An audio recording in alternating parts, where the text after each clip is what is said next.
They all said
As a family, we all love gin. We've always loved gin. We like that creative aspect of it. As a family, we've always been very creative. You know, I've worked more in the corporate world and in particular in the finance world most of my career. A little more than 2 years ago, I was looking for a bit of a career change, something I could sink my teeth into and really sort of make and build and mold. And it was really visiting my daughter who was living in England at the time and seeing the gin culture there.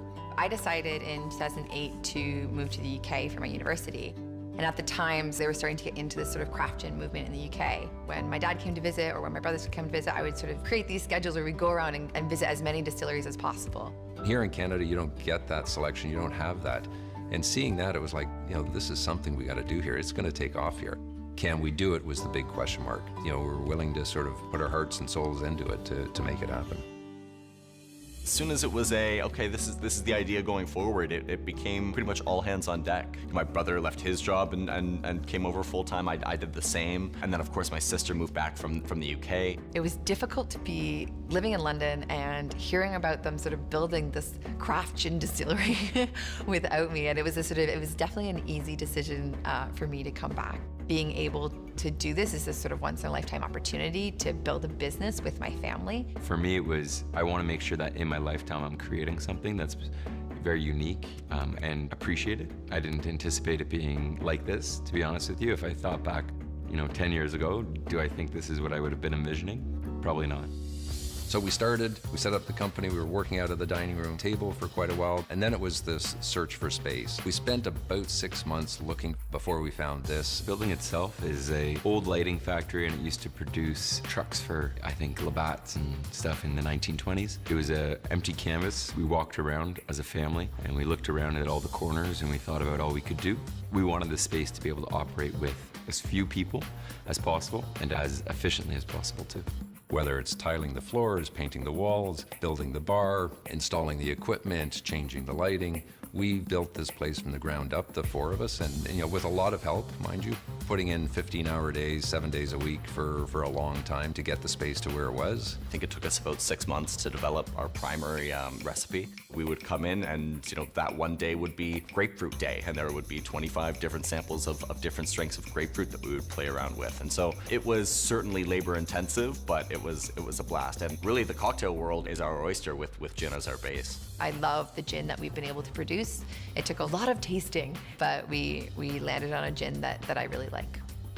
Since we've opened our doors, it's been amazing, the response we have had from the community, from people who've been waiting for us to open, people who had no idea who we were until the day we opened. For me, I see customers come in and their first reaction is, wow, what a beautiful space.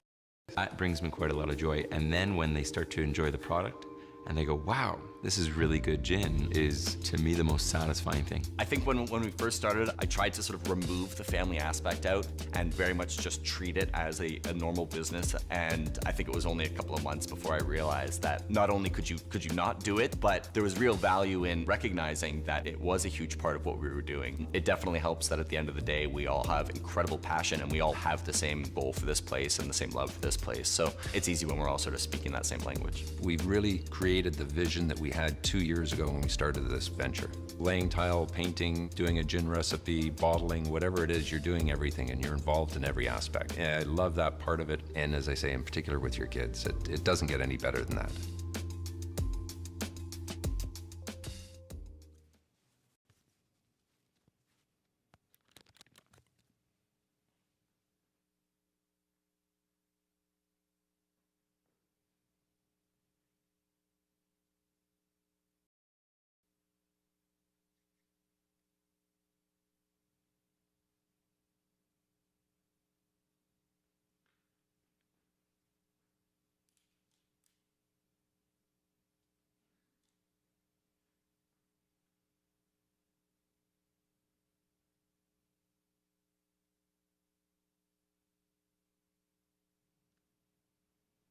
All right, hello everyone. Happy New Year's Eve from Reid's Distillery.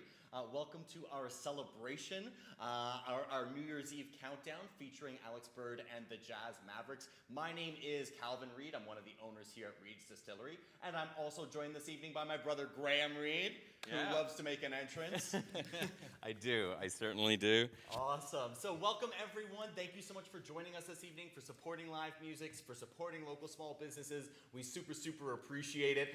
We are going to get you kicked off. We're going to go through everything that you will have in front of you, but first we want to make sure that you are watching us in the best way possible. Yeah, so if you've got the link and you've made it here so far, first off, you are going to ideally try to send this to your TV. Try to cast this video stream to your TV, however best, because that's how we all want to ring in the new year. But of course, if you can't, on your laptop or even on your cell phone is fine as well.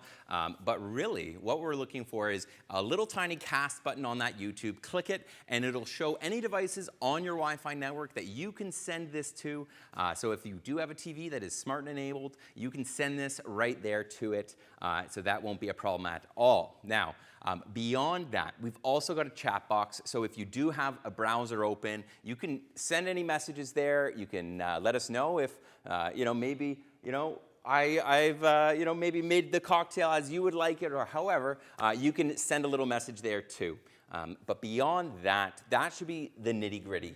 It shouldn't be much more complex than that. We wanted to try and make this as simple as possible while allowing for you all to relax, make some drinks, and then enjoy some music, but while also catching up with loved ones and friends and family, because that's what today is all about. And certainly, of course, as well, being as safe as possible, which is really what all of this is about as well, is of ushering in the new year and kissing goodbye to the old one as safely as possible. So we hope that you guys have your nearest and dearest gathered close. And we're going to break down our cocktail kit before we jump into some live jazz. So before we actually dive into everything that you will have in your kit, a few extra things that we will need this evening. Glassware, it's pretty important. Very, almost essential, some would say. So we've got 3 different glasses for our different drinks. We're going to start with a gimlet in this little guy here. But of course, if you don't have this glassware, that's not a problem, because realistically, I've seen people make cocktails in almost about anything. But of course, if you have that fancy glass that's been sitting in the cupboard for quite some time, now might be the time to break it out. And this one here, it's going to be about an 8-ounce style gimlet glass. Absolutely. So that's going to be our first cocktail of the evening. The second one, our New Year 22 cocktail, is going to go in this coupe glass. If you had sort of maybe a bubbly glass, something like a champagne flute instead, that's absolutely fine as well. And then lastly, for our midnight toast, we're going to be busting out one of these guys. Simple champagne flute. We wanted to make sure that we kind of set out what you'll need in advance so that if you're kind of running around and doing a bunch of things, you can go and do that, grab that glassware, grab what you need. Absolutely. That'll work for you. And maybe you hate doing dishes and you only want to wash one glass at the end of your night. And maybe that's enough reason that you want to have your, your one size fits all as far as glass goes. But certainly, if you are making them a little bit pretty and you want to take some pictures, tag us on social media so we can see all of the awesome cocktails that you guys are creating at home as well. So in addition to our glassware, the other things that we will need this evening, some ice, because nothing worse than warm cocktails. Yeah, no, we've come a long way in the world of cocktail making, and I would say the biggest advancement was simply ice. Before that, cocktails were warm, and that's not very enjoyable. Now we're in a good season for some warm cocktails, some mulled ciders or anything like that, maybe some spiked eggnog, but certainly, I know, we'll get there. But certainly, the colder the better for a lot of the drinks we'll be going through this evening. So we will have some ice, we'll have our glassware. If you have a jigger, that would come in handy. If you don't have a jigger, maybe a shot glass, maybe a demi-tasse for your espresso in the morning. An espresso cup. I've seen it done. That will all work. For sure. It will work. Other things as well, maybe a cutting board and a knife, because we are going to hack into this grapefruit in just a little bit as well. So those ingredients are things that we will need in addition to what you would have got in your kit. And we can also dive into what you guys would have received in our kit. Exactly. So we've got our different recipe cards, which you can keep on hand. demand for when you remake these tomorrow or the next day or maybe a little bit later after this broadcast is already finished. You will have the capability of making those recipes at home. Exactly. Other things that we're going to have in here, of course, a bottle of our signature Reid's gin. That's a given. So proud. So this is going to be a traditionally well-balanced London dry style gin. So this, if no one's opened it before, for when we're going to crack the seal on this, we're going to hold the neck really tight, and we're just going to twist that wax cap. Should crack it nice and clean. We get calls about this all the time, and it's one of those things that we realize. You know, people are taking their knife to it, they're trying to cut it open. We made it simple, so you just need to twist to crack that wax seal. If you haven't already, I wouldn't put it past you if you have already started diving in. But that is, of course, our signature gin, balanced because the cocktails we're making today are balanced cocktails. Absolutely, and other ingredients that we have in there as well. We've got the Chateau de Monterey, some Comment. Yeah, he says that much nicer than I do. I do, say it. Chateau Montegrot? Not bad. He went French immersion, I did not. Can you tell? So some bubbly, of course, for a couple of these cocktails, and then, of course, for our classic midnight toast to welcome in our new year, we will be using some French Clement. We also are going to have some dehydrated grapefruit for our garnishes. We'll also have a fresh grapefruit in there as well for some garnish. Yep. We've got a lime cocktail mix. This is freshly squeezed lime juice. We squeeze it ourselves. It also has some simple syrup kind of already in there to soften it a little bit, but we will also have a bottle of simple syrup to help build these cocktails out a little as well. Yeah, and then beyond that, we wanted to include some fun ingredients too. First off, we've got some butterfly pea flower. And if you've ever seen an indigo gin before, or a cocktail that changes color, this is the magic ingredient. It is butterfly pea flower. It is the flour that actually reacts with some of the ingredients that we have here, some of the acidity, and that is going to be what changes the color. So we've got that. We're gonna include that in a couple drinks here tonight, which is one of my favorite things, it's too, always especially fun. For New Year's. Anytime you can change, and it's the dark indigo blue. It's our brand blue. Yeah, exactly. And then finally, we've got the Fiesta Rimmer from Salty Paloma. I must say, today I'm really proud of both everybody who's joined this session, supported us through either purchasing the kits, purchasing tickets just to support the artists as well, but as well the ingredients that we have in here. For example, Salty Paloma is a Toronto producer and produces a range of different rimmers. So really happy and proud to have this in the kit here, and the two botanicals the citrus botanicals that are in our gin are also in this rimmer, so it's going to complement the cocktails quite nicely. And both of those citrus botanicals are actually also going to be in our garnish and our mix. So exactly. Full circle, and we should be able to balance this very, very nicely. So that is going to be all of our contents in our kit.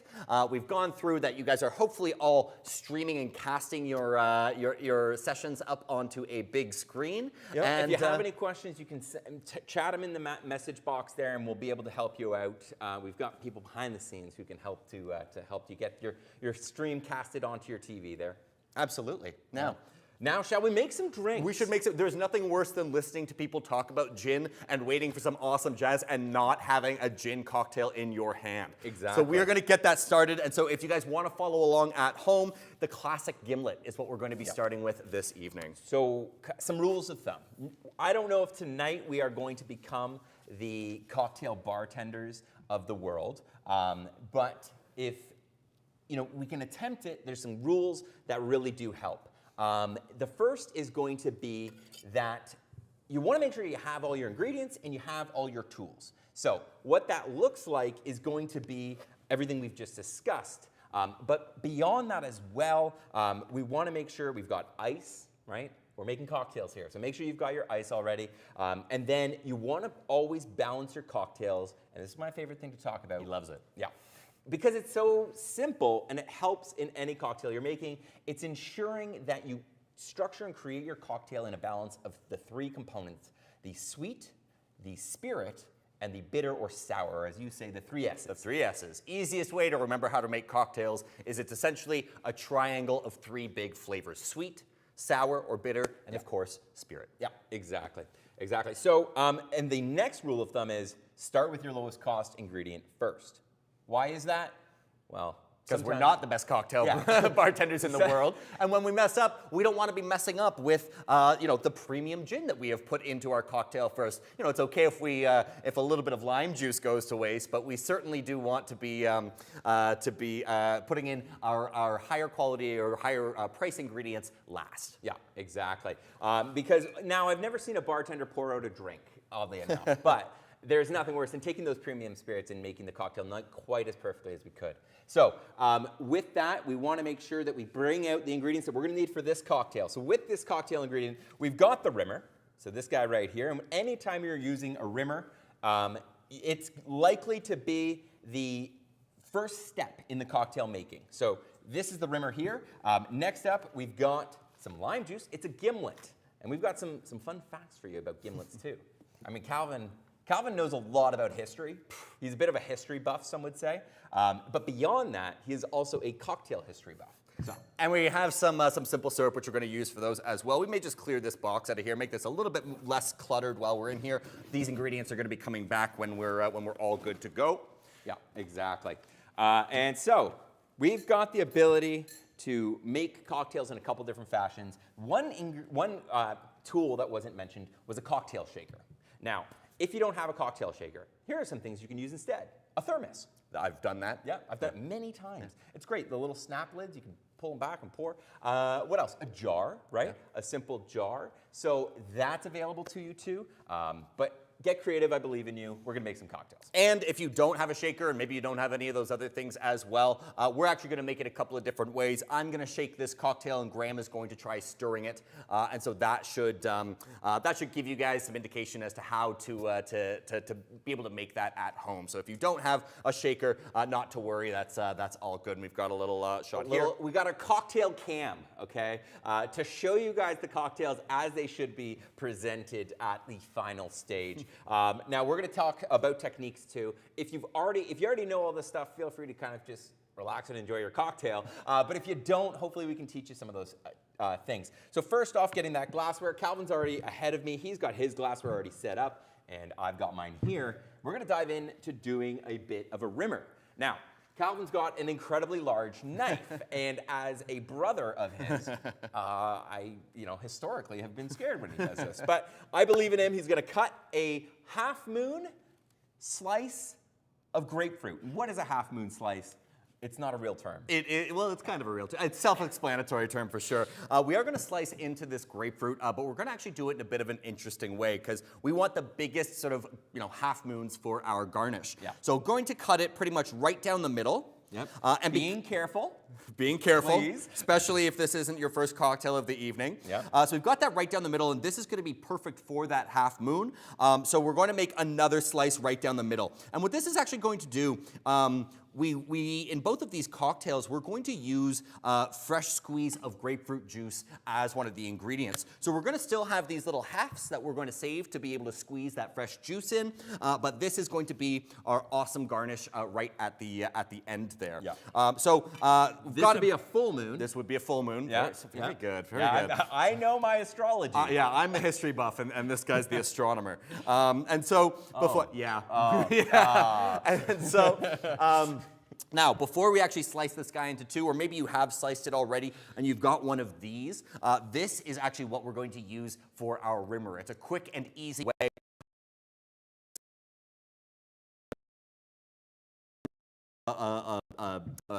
Plate right there for us to use. Now, if we just take our glassware and sort of run it into the thing, nothing's going to stick. It needs to be wet. And so taking the top of that, we're going to sort of rim it around that some of that grapefruit, so that should get it like nice and wet, and then can kind of roll it on through, and that is going to perfectly rim our glass. Perfect. So that is what it should be looking like right there. Yeah, bring it to the cocktail cam. To the cocktail cam. There I like you that. go. Calvin's cocktail cam. And if you can't see the cocktail cam, I don't know, full screen it. I don't know. I believe in you. I believe in you. So, like Calvin was showing, I'm just going to do a little bit of this.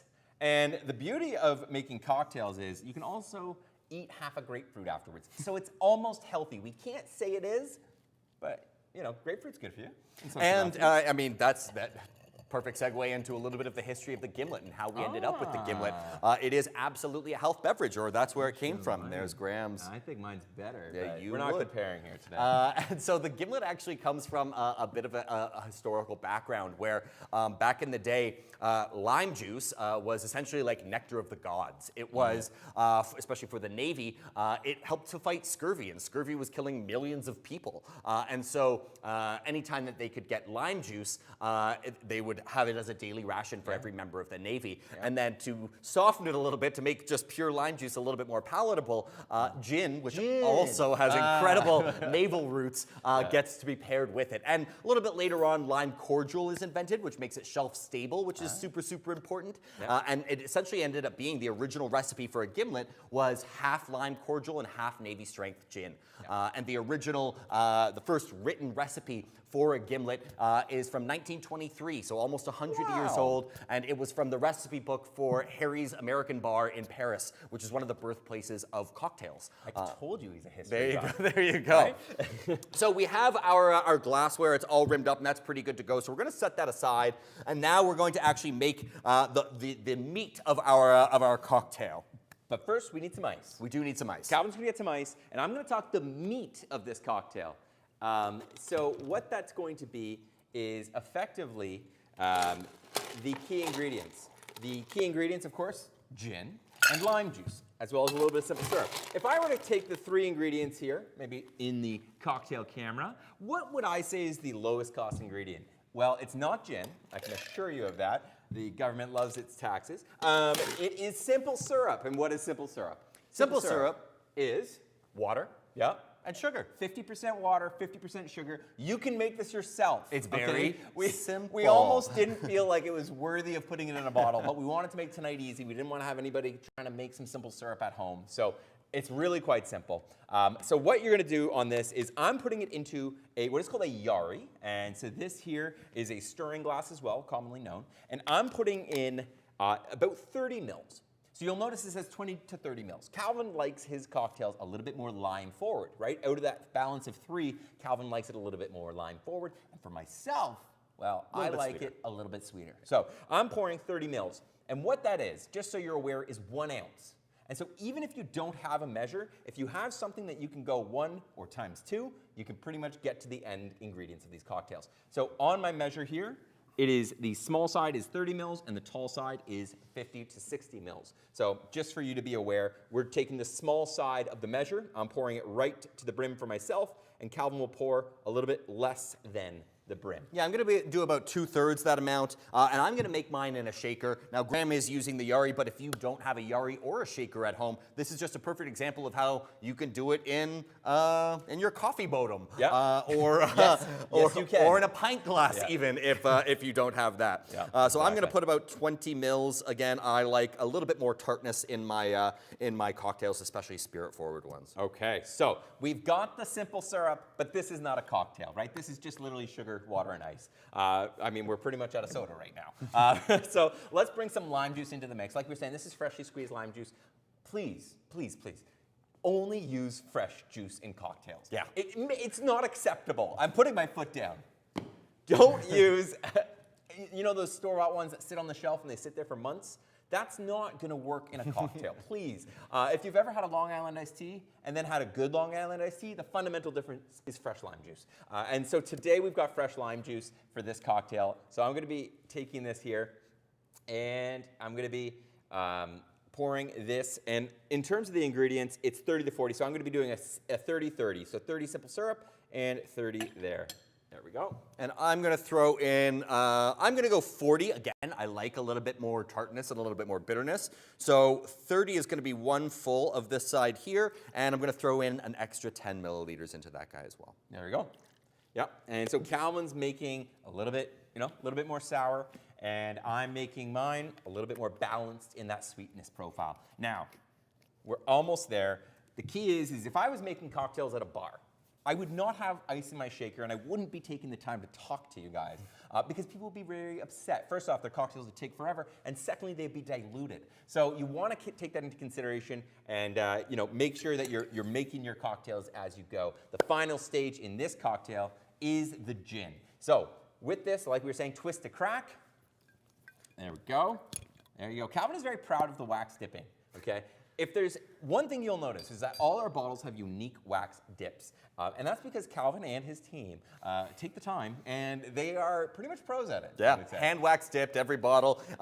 It is labor intensive. It is also one of the most therapeutic tasks in the entire distillery. Nothing like watching hot wax slowly drip down each bottle. All right, so 50 mils of gin. What I like to do when I'm making cocktails is overact, okay? I like to really get into it a little bit. Pour a little bit like that, and right there, 50 mils, I'm pouring that in. It's way over the top, not necessary. But if you're behind the bar, people look at you and go, wow, that's unnecessary. No, We got 50 mils of gin in there. It is Yep. always, I mean, we're here to have fun, right? That's what this is all about. Yep. And we are going to throw a bit of a squeeze of some of this grapefruit that we have set Just a little bit here. So we're going to take just a that little half. guy Yep. and just a little squeeze right in. just like that. Good. Like we were saying, the key botanicals that are in our gin, right? The grapefruit and lime are two of the citrus in our signature They are the gin. two citrus botanicals that we have in there. Calvin's going to shake. He's going to talk to you about how to shake and how not to shake. So I'm going to shake. It might get a little loud for a second, and Graham's going to do some stirring. But really what we want to do is we want to close this really tight. Nothing worse than having a cocktail explode on us while we're trying to shake it. And so when it's sealed tight, it's going to be nice and flush on one side, and you'll see it's kind of like open a little bit on the other one. But this is going to be a nice tight seal. And I'm going to shake it for about 15 seconds, really aggressive. Now what style you want to use is entirely up to you. Do you want to go kind of your back and forth? Do you want like an up and down? Exactly. Channel your inner Tom Cruise. You know, there's never a better time. And I'll briefly show when I'm using a stir spoon, back of the spoon against the glass, bring it to the bottom, and then bringing it along. And I like to say it should ideally be as quiet as possible. Now, you're hearing a little bit because I'm also reaching across the table to do this, but that to me is about a 30-second stir, and that's really all that is needed. Perfect. And I'm going to crack open the seal on this. Now, it's gotten really, really cold. See? Oh, fuck yeah. Sorry. So it's gotten really, really cold. That's how we know it's actually working, getting our ingredients cold. But it will make opening this guy a little bit tougher. So I'm going to take the palm of my hand, and I'm going to smack against this flat side. There you go. And that should crack that guy right open. And now I've got my glass, Calvin's got his. Let's use the cocktail cam. Oh, yeah. I'll move this guy out of the way then. And that's yours on the right. You sure? Oh, yeah. All right. Perfect. And to the cocktail cam, we are now pouring our cocktails. Try and avoid the rimmer. There you go. And pull it back. We want to get a lot in there, but not overflowing. There's our perfect fill. Perfect fill. And then, of course, we're going to need a little bit of garnish on this. So we Yeah. have that full moon that we're now going to... Woo! We blew up balloons. Holy Hannah. Holy Hannah. All right. So now we've got a half moon of the grapefruit. I'm going to be just laying mine on top like that. That's completely up to you how you want to go about I'm going it. to even a little bit of an incision just at a slight angle here, so it's kind of opening up here, and I'm just going to put it onto the edge like that for mine. Alrighty, and now we've got our cocktails. So everybody should have their cocktails. What we would love to say is, once again, thank you for inviting us in to celebrate New Year's with all of you. We are so excited for tonight. We worked really hard to put this together. We've got Alex Bird and the Jazz Mavericks who are going to be playing, and we've got some beautiful cocktails. So to that, welcome and Happy New Year's. Cheers. Cheers. Cheers. Cheers.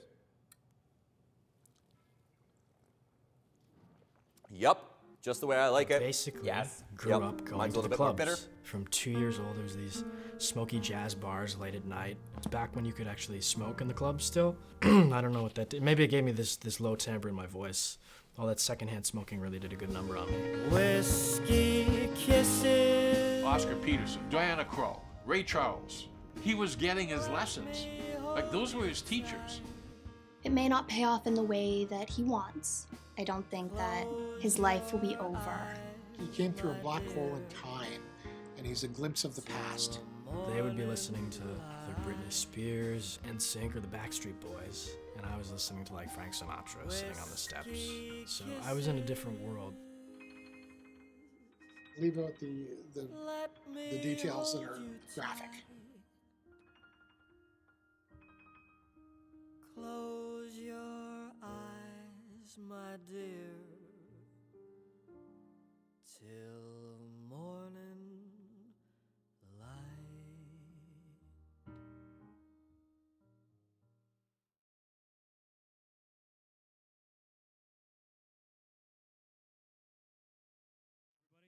Thank you very much. much. I hope you enjoyed your cocktail. I know nothing about cocktails, so I could not take you through that cocktail setup.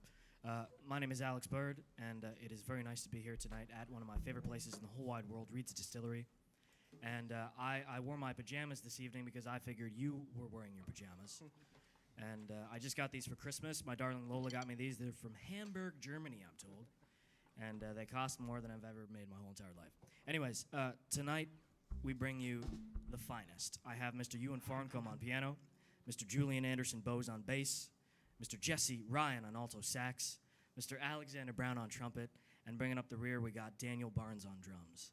And why don't we just hop into it? We got some music for you, and we hope you are safe and happy and full of love.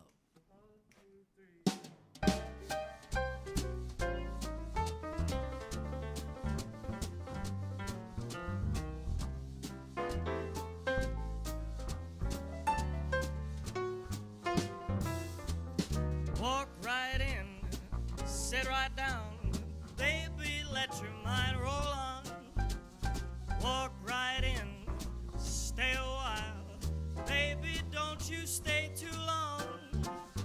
Everybody's talking about a new way of walking. Do you wanna lose your mind? Walk right in, sit right down, baby, let your mind roll on.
Down, baby, let your mind roll on. Walk right in, stay a while, baby, don't you stay too long. Everybody's talking about a new way of walking. Do you wanna lose your mind? Walk right in, sit right down, baby, let your mind roll on once again. Baby, let your mind roll on one more time. Baby, let your mind roll on.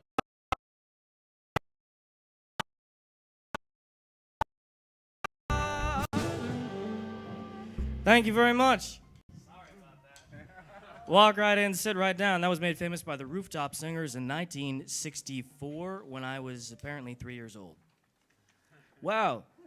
Same reaction that gets every time with no laughs in the building. Thank you very much. It is weird not having people here, but again, we're so lucky to be able to do this because I don't know when we're going to get to do this again, but we're going to make the most of this for you and for us. Thank you very much for joining us.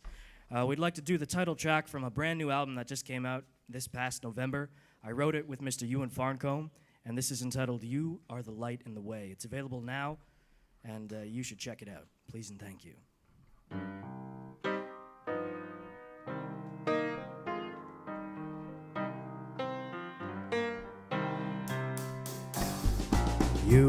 are the sun and the moon. You are the night and the day. You see right through me. You barely know me. You are the light and the way. I've been traveling forever. I'm getting weary and gray. Well, I need the water that you've got to offer. Please let me rest here and stay. So lay your hands upon me and let me breathe your fire. Keep me warm, fan the flames of my desire. Tell me it's okay as I rest here for today. Wrap your arms right around me, 'cause you are the light and the way. Yeah, you are the light and the way. I'll take it.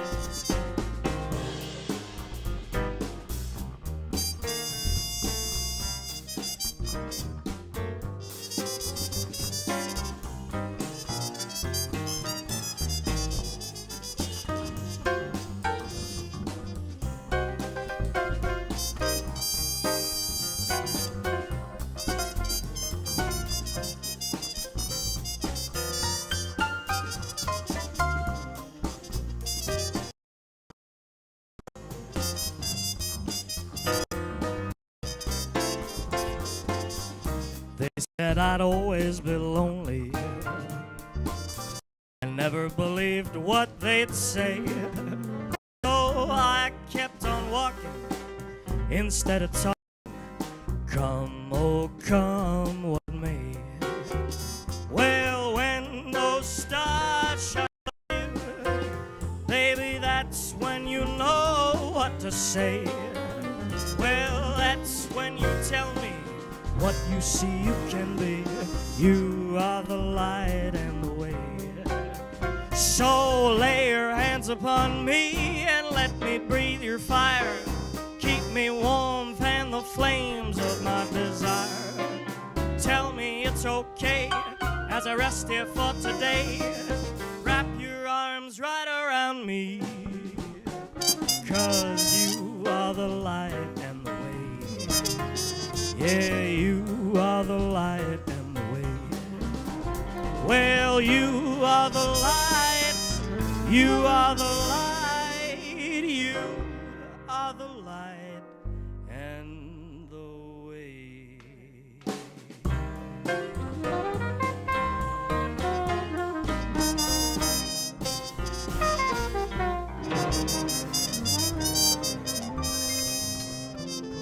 You are the light in the way. Beautiful, gents. Thank you very much. Thank you, everybody. I hope you're clapping. Otherwise, I don't know what I'm going to say. I don't know what I'm talking about. Do you want to kick it off? We're going to do a tune right now, appropriately titled, What Are You Doing New Year's Eve? And I hope by now you have plans. We certainly do.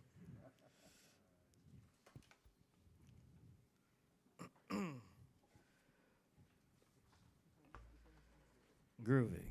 All right.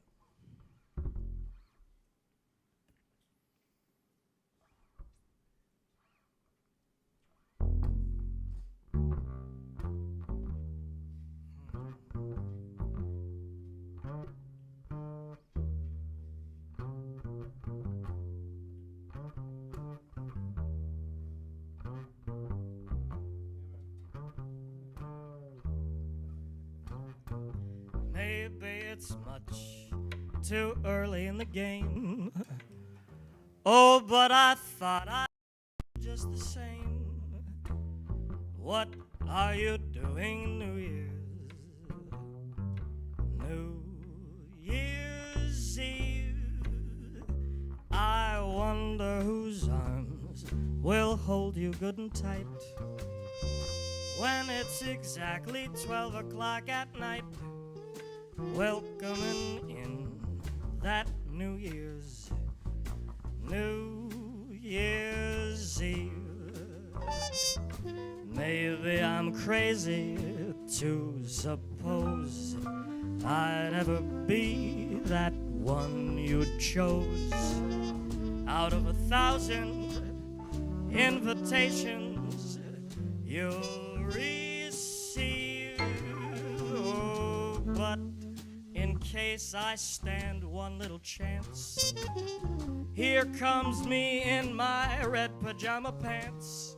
What are you doing? You didn't think I had that one. New Year's.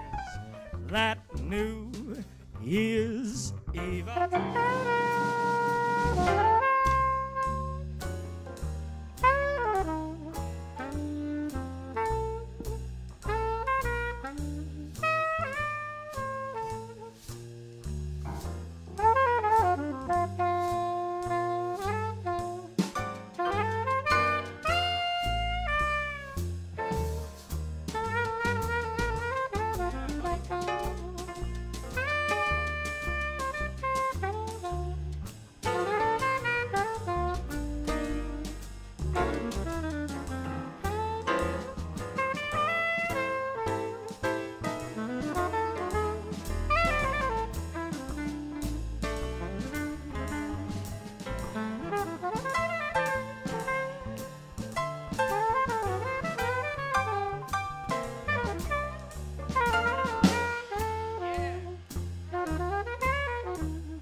Jesse Ryan. Maybe it's much too early in the game. Oh, but I thought I'd ask you just the same. What are you doing New Year's?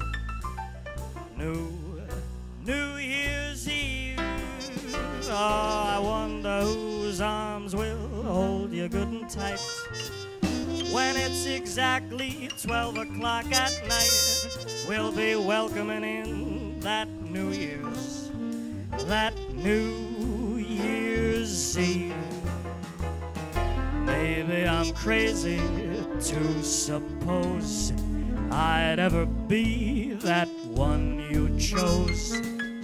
Out of 1,000 invitations you'll receive. Oh, but in case I stand one chance, here comes that jackpot question in advance. What are you doing New Year's? That New Year's Eve, my baby. New Year's Eve.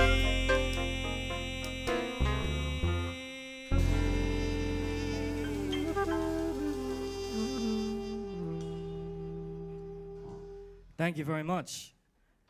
We'd like to do a tune right now for you off our first album, Whiskey Kisses, which came out in 2020. I didn't anticipate to release 2 albums during a pandemic, but that's how it goes.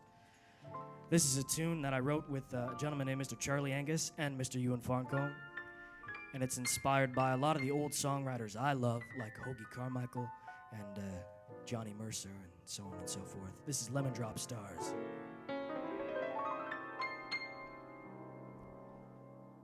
Forgive me if it seems as if I'm speaking out of line.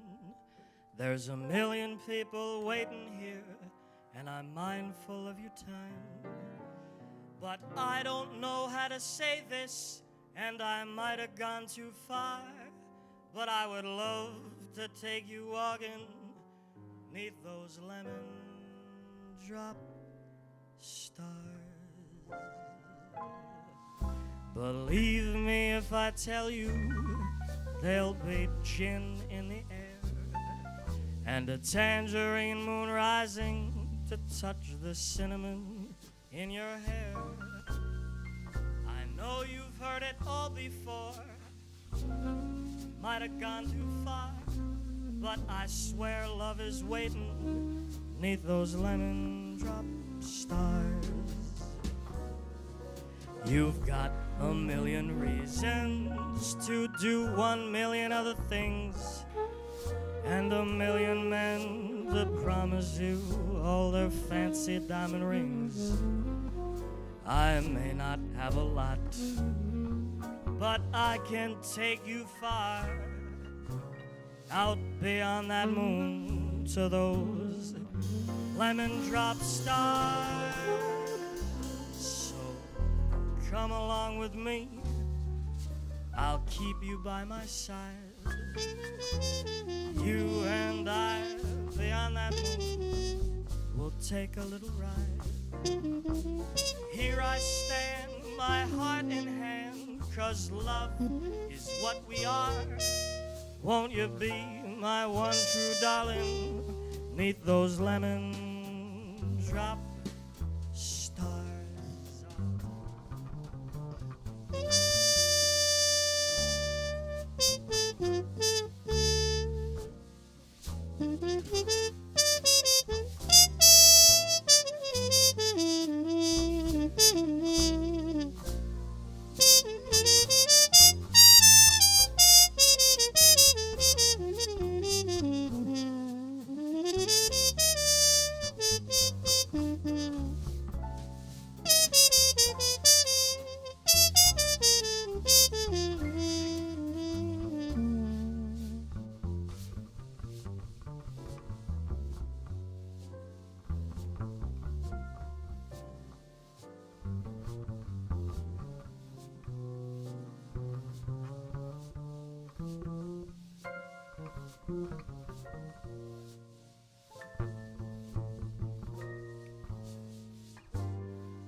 You've got a million reasons to do 1 million other things, and a million men to promise you all their fancy diamond rings. I may not have a lot, but I can take you so far, out beyond that moon to those lemon drop stars. So come along with me, I'll keep you by my side. You and I beyond that moon, we'll take a little ride. Here I stand, my heart in hand, 'cause love is what we are. Oh, won't you be my one true darling, 'neath those lemon drop stars.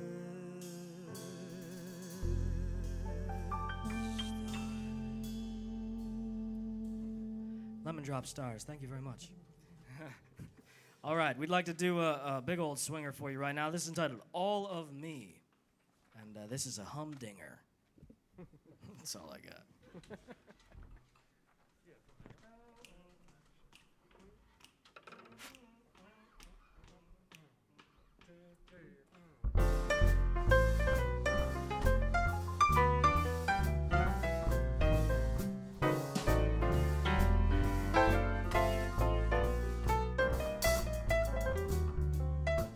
Well, all of me, why not take all of me?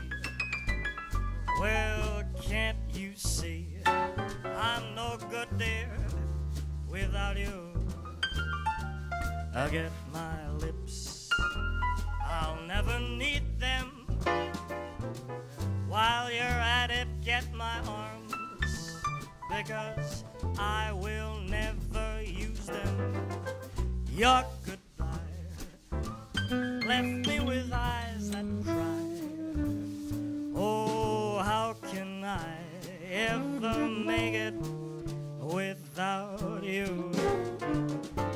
You took the best, so baby, come get the rest. Oh, why not? I get all of me, I'll go for.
Alexander Brown. Daniel, take it.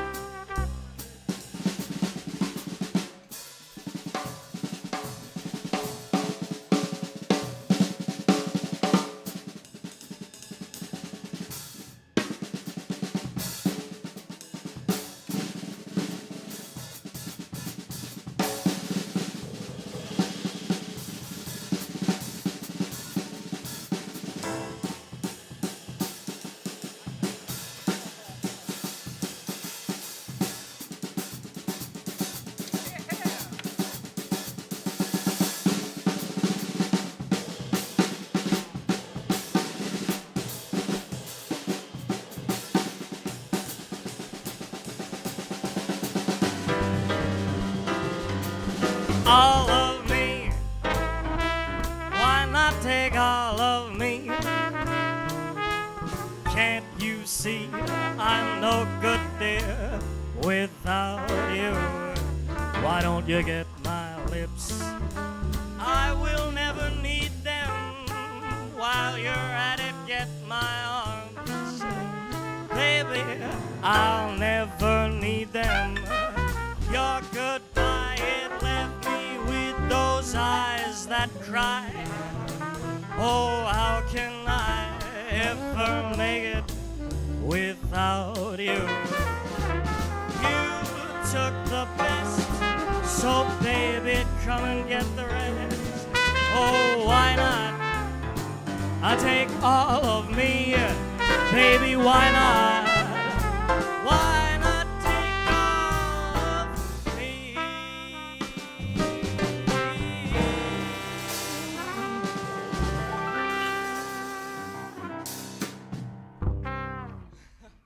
All of me, thank you very much. It had to be you. It had to be you. I wandered around and finally found a somebody who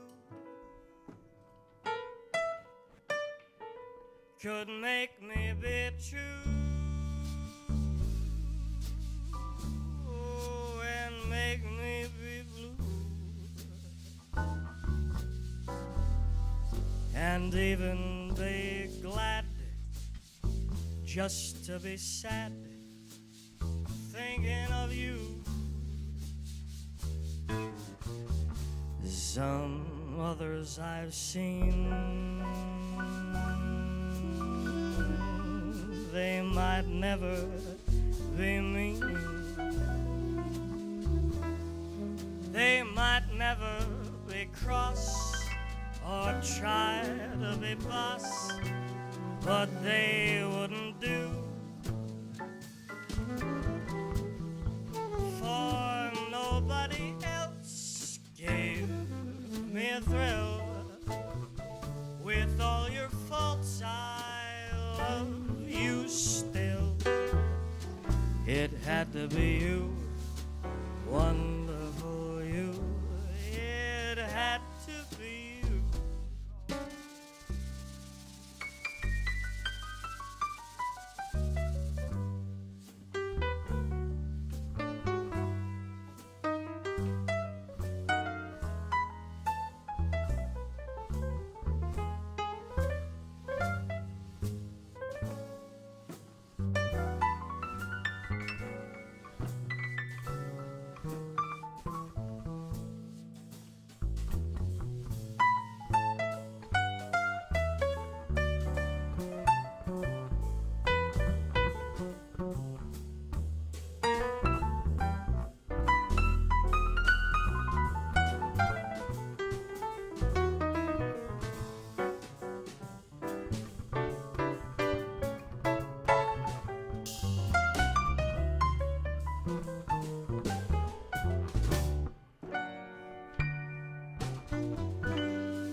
to be you. Oh, it had to be you. I wandered around and I finally found a somebody who could make me be true and make me be blue and even be glad just to be sad thinking of you. Some others I've seen, they might never be mean. Oh, they wouldn't try to be cross, but they'd love to be boss, but they just would not do. For nobody else gave me a thrill. With all your faults, I love you still. It had to be you, wonderful you. It had to be you.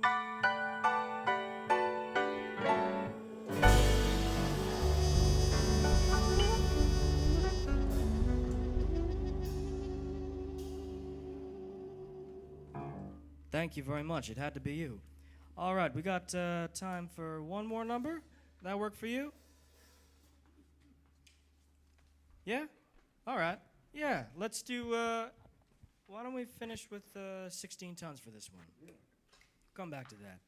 I'd like to do a tune for you right now that was made famous by Tennessee Ernie Ford, if anybody remembers who he was. He was a super duper amazing, really old school singer. You should definitely check him out. This is 16 Tons, and it's inspired by a gentleman we're going to talk about a little bit later, Mr. Bobby Darin.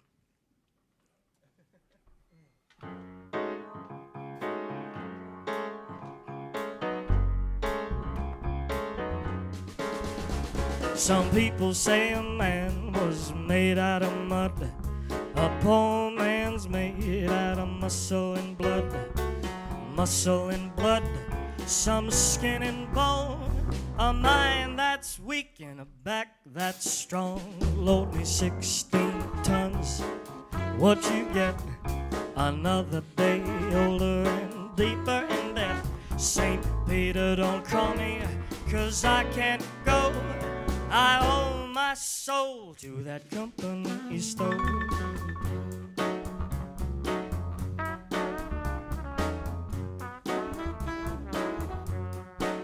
Well, I was born one morning, it was pouring rain. Trouble and fighting are my middle name. I was raised in the canebrake by an old mama lion. Ain't no high tone woman make me walk that line. Load me 16 tons, what you get? Another day older, deeper in debt. St. Peter, don't call me, 'cause I can't go. I owe my soul to that company store.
Well, I was born one morning when the sun didn't shine, so I picked up my shovel and I walked to the mine. I loaded 16 tons of number 9 coal. Straw boss said, boy, you got soul. Load me 16 tons, but you get another day older and deeper in debt. St. Peter, don't call me, 'cause I can't go. I own my soul to that company you stole. Oh, let's do it one more.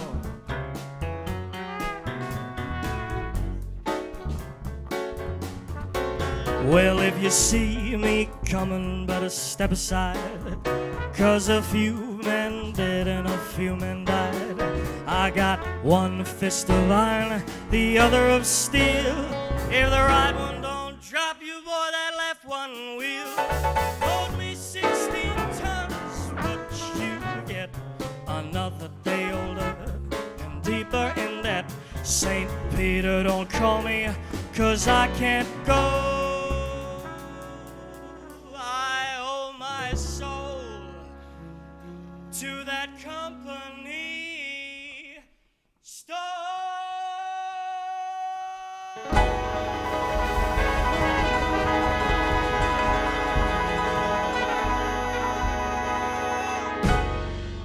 Thank you very much. Ewan Farncombe, Julian Anderson Bowes, no applause. Daniel Barnes, Jesse, Ryan, Alexander Brown. We'll be back.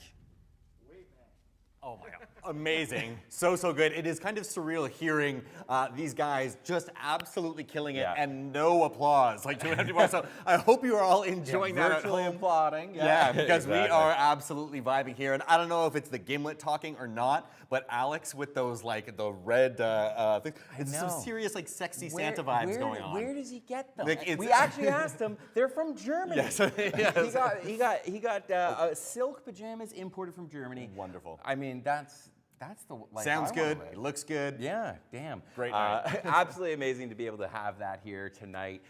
You know, just being able to bring that sound together. We are not musically inclined. No. We can play on a piano slightly, but to be able to have you know, a team like that putting together such great music, I kind of just always am in awe when I'm around them. So absolutely, no, they're absolutely killing it, and I hope you guys are enjoying it at home as well. Over the last couple of years, we have gotten used to doing virtual sessions and everything. This is the first time that we've done multiple cameras throughout, so thank you for bearing with us while we are absolutely learning. We appreciate it. But hopefully we got smooth sailing for the rest of the evening, especially as we get closer and closer to midnight. Yeah, exactly. And I'm guessing, I mean, I went through my gimlet pretty quickly. I'm guessing we're probably ready for another drink. I mean, if you haven't already made a second gimlet, now you can dive into the second cocktail of the night. Absolutely, and that's going to be our New Year 22 cocktail, sort of a riff on a French 75, so New Year 22. Yeah. And what this is going to have is, I'm not sure if we can see on the cocktail cam here, but what we can see here is going to be all of the ingredients that are going to be going into this one. So make sure we've got these already. Yeah, and once again, get your tools ready. There's nothing worse than halfway through a cocktail and you're running around looking for a shaker, or you're just not having everything you need. So once again, we're gonna need some ice for this one. We're gonna do stirred and as well. Yeah, so the recipe says stirred, so Graham is going to try that in a Yari here, so to really kind of give a sense of what it probably should look like. And for those of you that maybe don't have a Yari at home, I'm going to be like stirring this and making it in glass, which is the lazy person's way of making cocktails. Is just making it in the glass you're going to enjoy it from. Also great for all of those people who don't want to wash more than one glass in a night. You get to actually mix your cocktail in there. You could theoretically have made all 3 of these in the same glass, in the glass too. Absolutely. We wanted to make sure that if you didn't have the tools and you were just looking to make some quick cocktails, you could, but as well, if you wanted to get a little adventurous and try out some new techniques, you could also do that too. Absolutely. Before we dive in on making this, did want to give a huge shout out to Nikki, Amy, Olivia, Claire, who are tagging us on social media in your stories and how you have us on your screens and are celebrating and are shaking up some cocktails. Good. So thank you so much for welcoming us into your home, and we love to see what you guys are all doing, so that's great. Yeah, absolutely amazing. I must say, I don't think I ever thought this would be a thing, and I'm actually thrilled that we could put this off. So what I'm looking forward to next, of course, though, is that cocktail. The cocktail that we have here is a riff. And What is a riff? Well, realistically, that is going to be a variance or a slight change on a classic. And if you go to a bar and you ask for a riff on a Old Fashioned or a riff on a Manhattan, you might get a bartender who loves you. You might get a bartender who just gives you an Old Fashioned or a Manhattan. So it's really pick and choose your battles. You don't want to do that if it's 1 in the morning and there's a busy bar. But a riff is taking the same components but changing up some of the fundamentals, and that would really be in our citrus side of things. And as well, we're implementing and including a little bit of a unique touch. Yeah, absolutely, with that butterfly pea flower as well, so on the coloration and on the citrus component. So a traditional French 75 is actually going to be gin and lemon juice. And we are going to swap out that lemon for some lime juice and, of course, some grapefruit as well. So a way of tying it back to the original spirit, the gin that's in there. We're going to be using those citruses. Yeah. Citri, in place of that astrology. lemon. Yes, of course. In place of our lemon juice to sort of have, and that will be our riff, and of course some coloration change in there as well. Now the original French 75 actually got its name. It was named after a French cannon, it was a reference to it was a cannon called the 75. It was the size of the caliber of the cannonballs that they were using, but it was essentially this super short, stubby cannon that didn't look particularly threatening, but it really packed a punch and it got the job done. And so traditional French 75 is going to be bubbly, some lemon juice and some gin, but it really goes down really just like almost like a mimosa, just with the citrus and some bubbles. And so with that extra key ingredient of some gin in there, it was it packed a punch, and it ended up being a lot more oomph than was initially anticipated, much like the actual French 75 cannon. So we'll do a bit of a riff on that today, but warning, these, I've certainly had a session where I've been sitting down, had a couple of these, and then tried to stand up and realize that they pack a punch for sure. For me, it's one of the biggest challenges that this is a brunch cocktail as well as a nighttime cocktail. So it's kind of one of those things that you could be popping bottles and pouring French 75s tonight, and then tomorrow morning you could, with a brunch, make a French 75 as well. So it kind of has a bit of a secret component to it. But it's a classic, and it's a classic to ring in and celebrate New Year's. Anytime you're celebrating, this is our cocktail, our go-to cocktail of choice, simply because we get to pop bottles, and who doesn't love to do that? So without further ado, we are going to mix this up. Graham is going to mix it up in the Yari, and I am going to try it in our simple glass. So for those of you following along at home, New Year 22 cocktail is what we're going to make. Now, if I was typically just making a French 75, I would be making this with a cocktail shaker. But because we are going to be utilizing some of this butterfly pea flower, if we were to put this in at the very beginning and shake it, you would miss the whole experience, okay? And that's not what we're looking to do here. So what you want to do is keep your acids, which is going to be your citrus, okay, and even your bubbly, and you're going to keep that butterfly pea flower as separate as possible. Absolutely. Okay? Because they are going to react and change color from a deep blue to a light violet. Yeah. Soft lavender sort of color. Soft lavender, truly. I think that's the Pantone color of the year. There you go, 2022. So. Soft lavender. Soft lavender. Okay, so let's dive into it. Once again, making sure you've got your ingredients, and then I like to rank them on lowest cost ingredient first. So, well, we know what that is. Simple syrup. For the cocktail cam, if you're still on right now, there you go. The simple syrup, it's really going to be as simple as it sounds. 50% water, 50% sugar. And if you find yourself in a bind and you need to make simple syrup, while all the recipes online are going to call for you to get a pot out and slowly boil and simmer your water and then cool it down and then put it in the fridge or freezer. And the simplest way to do it is get a kettle, boil some water, pour it in 50-50 with sugar, and if you need to crash cool that and make some cocktails real quick, because we've all been there. For sure. What you can do is you can take some ice and substitute that in for that hot water, so long as your sugar is dissolved. That's really what we're looking to do here. Absolutely. And again, mentioning that if you are trying to replicate these recipes with your own fresh squeezed lime juice, there is a little bit of simple syrup in that lime juice as well, so it is a lime cocktail mix. So if you do try to do this again yourself, you may find that it's a little bit more tart, and that's going to be just a little bit more simple that's actually mixed in with the lime juice. Okay, perfect. So what we're looking to do right now is get all our ingredients and get some ice. So Calvin, you've got some ice here? I've got some ice here. What a nice guy. So Calvin's going to be making his with ice in the cocktail itself. A little bit different than you might find typical French 75, but let's call Calvin's the easy 75, huh? I don't know if it's easy because I'm gonna have to take all this ice out at some point. You just make, Oh, you okay, make so it you in can there. make it a dirty pour. Dirty pour ice and bubbly, and it's gonna be fun.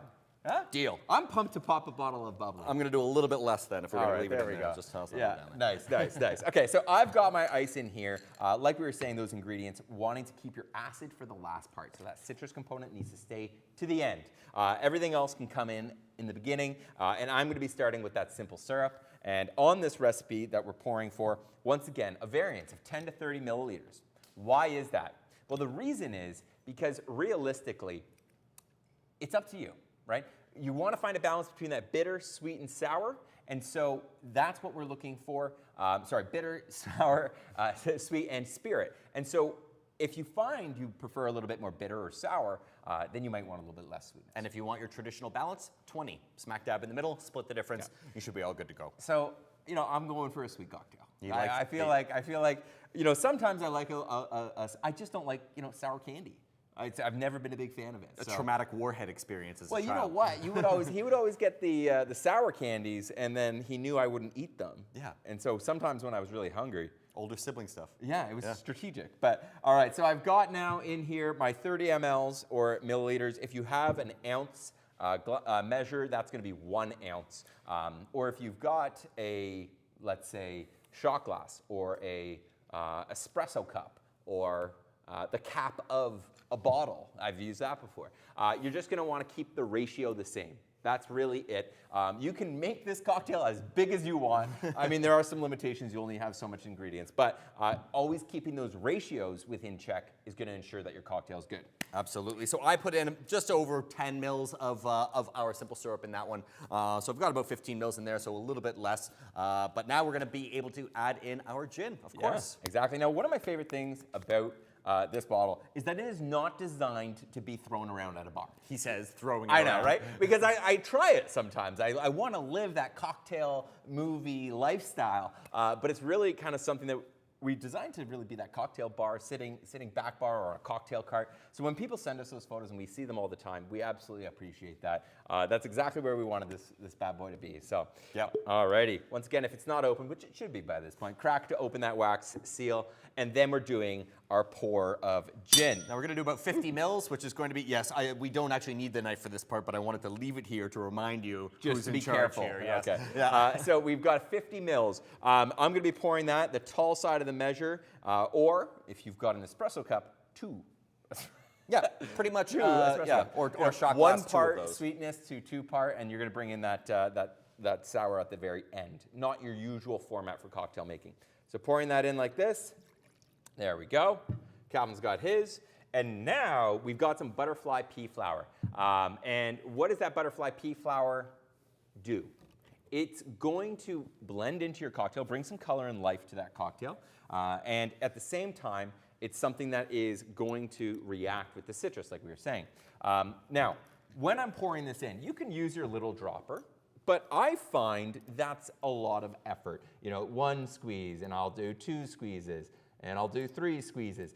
It really doesn't bring a lot of flavor, but what it does bring is some color. So I'm actually just going to pour a little bit in there, and Calvin is going to stir that around. Would you like me to pour some in there for you? Sure, yeah. Toss it on in there. And again, we're looking at this sort of like deep indigo blue coloration that's going to come through. Go. And that very much is the butterfly pea flour. Almost looks sort of like a squid ink, like very, very dark. Yeah, so exactly. actually, no, I'll have a little bit more. You want a little bit more? I'll make it pop a little. Really make it pop? Exactly. And what we're going to be looking for is the Pantone of the year 2022 color. Soft violet. Is that what we called it? Soft violet, yeah.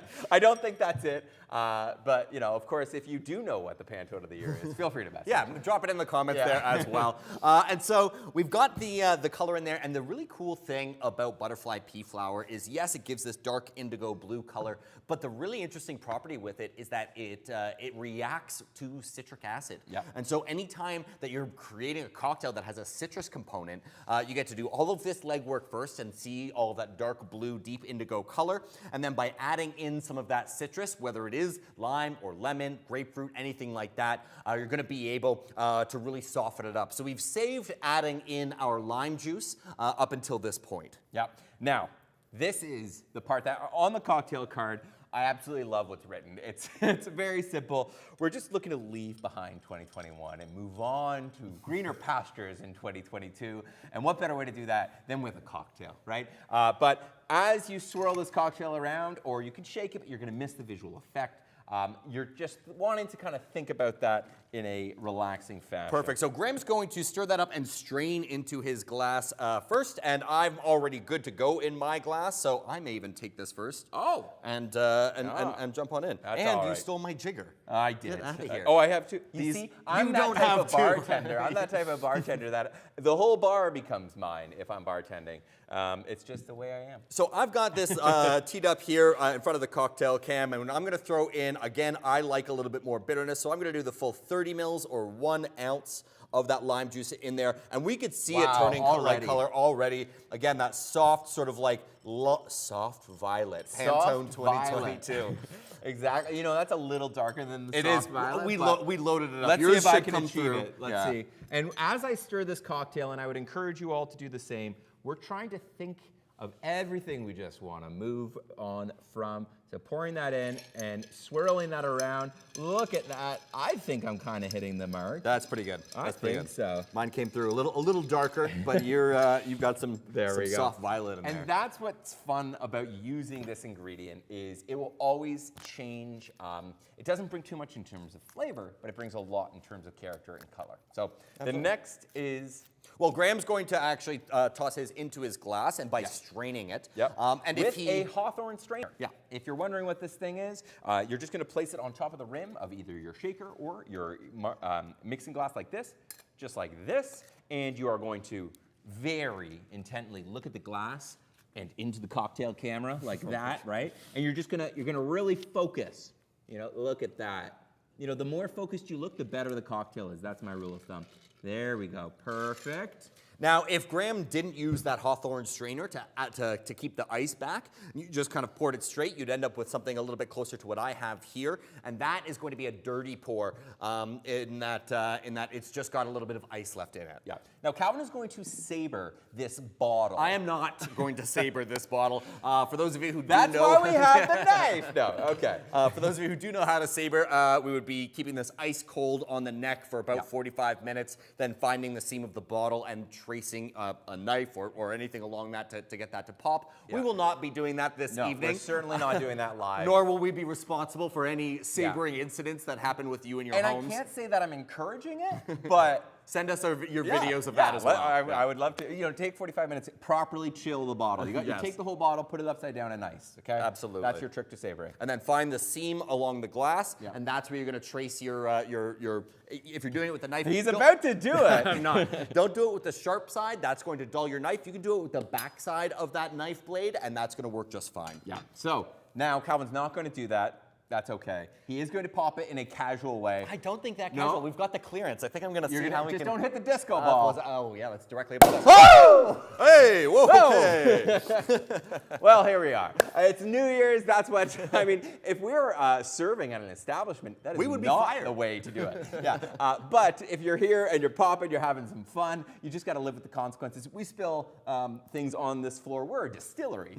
This is what we do. But, here we are. Here we are. We now have our lovely Cremant, and we will get a chance to have this a little bit more straight up for our midnight toast. But I'm going to toss in a bit of a splash in here. Essentially, you're going to top up your glass. Yeah. Now, if you've chosen to make this in a pint glass, don't top it all the way up. It's just going to taste like bubbles. Yeah, keep balance in mind. And while Calvin's pouring from it, Do you want me to? yes, sir. Oh, Please, thank you. by all means. I'm going to be setting up my garnish. I want to do a 3-wheel fan. So it's 1, 2, and it's 3 like this. So let me get that. It's a 3-wheel fan, also not a real expression, but I'm going to make it one. For the cocktail cam, there you go. And I just placed that right on the rim of my cocktail, just like that. So that is my French 75 as my 3-wheel fan. And Calvin, how would you like to garnish your I'm going to cocktail? take the same thing. I'm going to take that half moon. I'm going to cut a little slice, just a little bit of a crevice right in there, and I may even flip it around and sort of have it hanging out the long outside. hang. This side. It's one of the there we riskiest go. cocktail garnishes you can find. And that's going to be our second one right there. Again, with the right. dirty pour and a little bit of a different garnish And presentation. a soft violet, a soft the lavender. soft violet. All right, well, everybody, thank you so much for joining us for this second cocktail. We'll be seeing you guys in a little bit, but for now, you guys have the opportunity to listen to, of course, Alex Bird and the Jazz Mavericks. Thank you again for joining us, and we are so excited to ring in the new year. We're almost there. Almost there. Cheers. Cheers. Alex, take it away.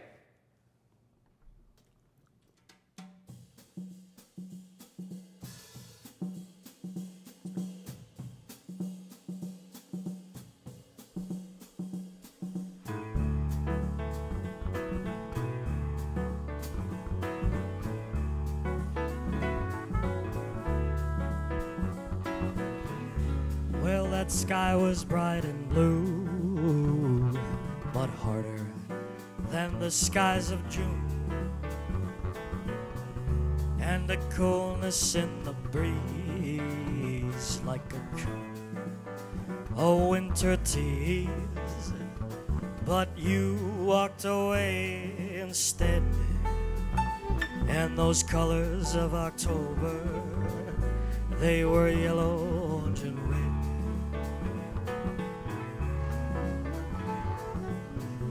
Well, that church in Montreal, it rang out the stroke of 12. But like those pigeons in the square, I didn't notice and I didn't care, 'cause all the pretty leaves were dead, and those colors of October, they were yellow, orange, and red.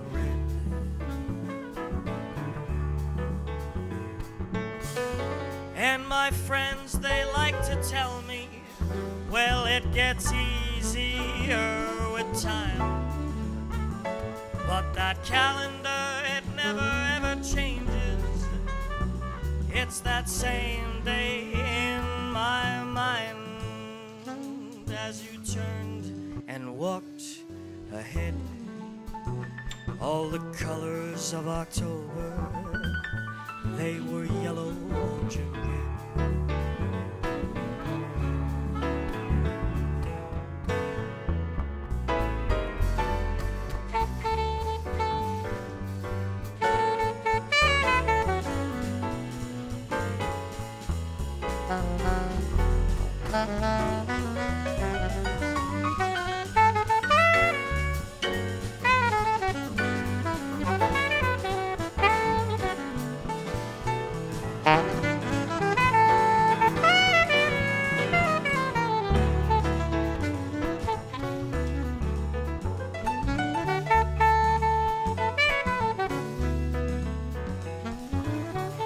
Now I'm back in Montreal. It's that same day in the fall, and I see you everywhere, but you're not really there. So I'll hold this dream instead. All the colors of October, all yellow, orange, and red.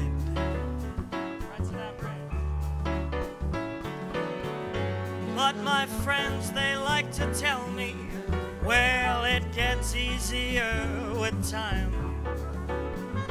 But that calendar, it never ever changes. It's that same day in my mind.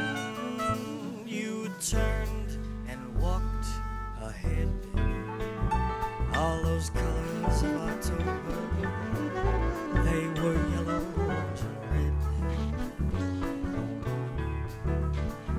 As you turned and walked ahead, all those colors of October, they were yellow, orange, and red. They were yellow, orange, and red. They were yellow, orange, and red. They were yellow, orange, and red.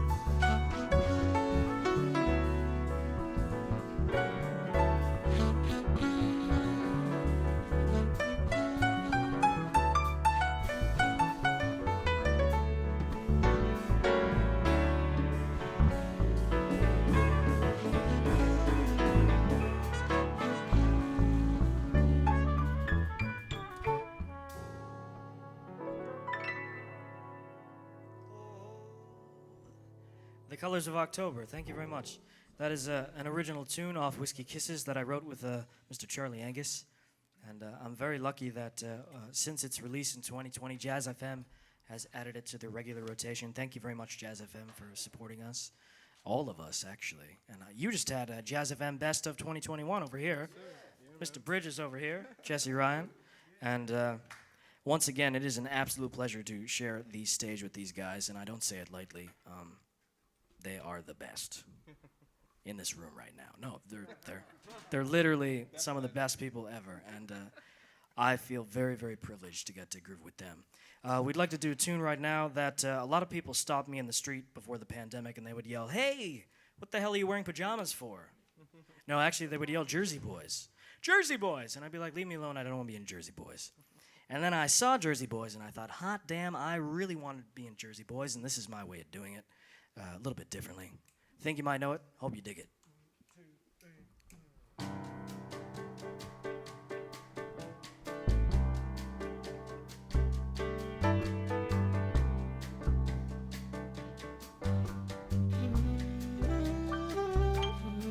You're just too good to be true. Can't take my eyes off of you. You'd be like heaven to touch. I wanna hold you so much.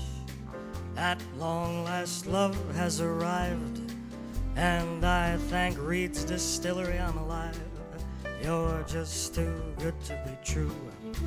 I can't take my eyes off of you.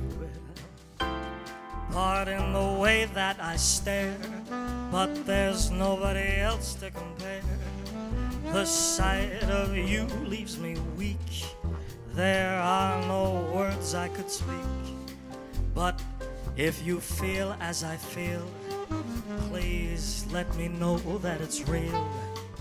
You're just too good to be true. I can't take my eyes off you. Oh, here we go, let's do it.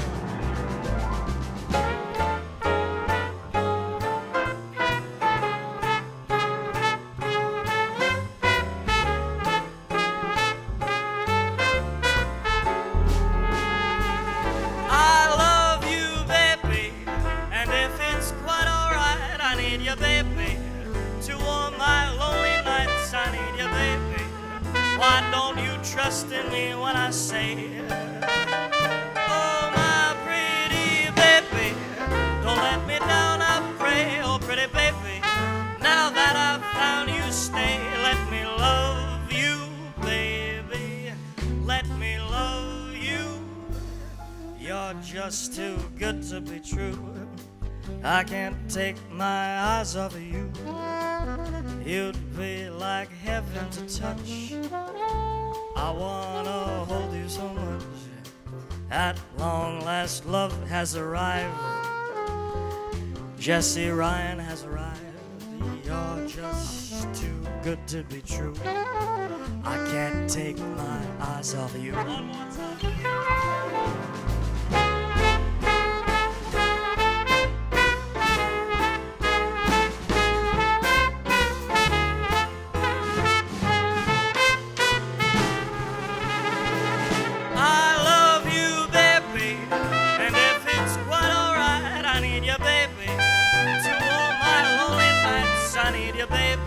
Why don't you trust in me when I say, oh my pretty baby, don't let me down, I pray. Oh pretty baby, now that I've found you, stay. Let me love you, baby, let me love you.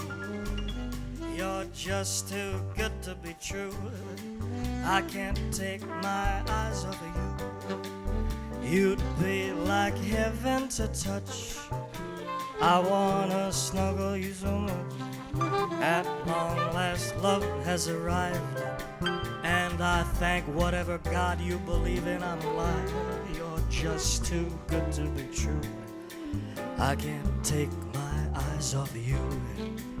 You're just too good to be true. I can't take my eyes off of you. You're just too good to be true. Can't take my eyes off of you.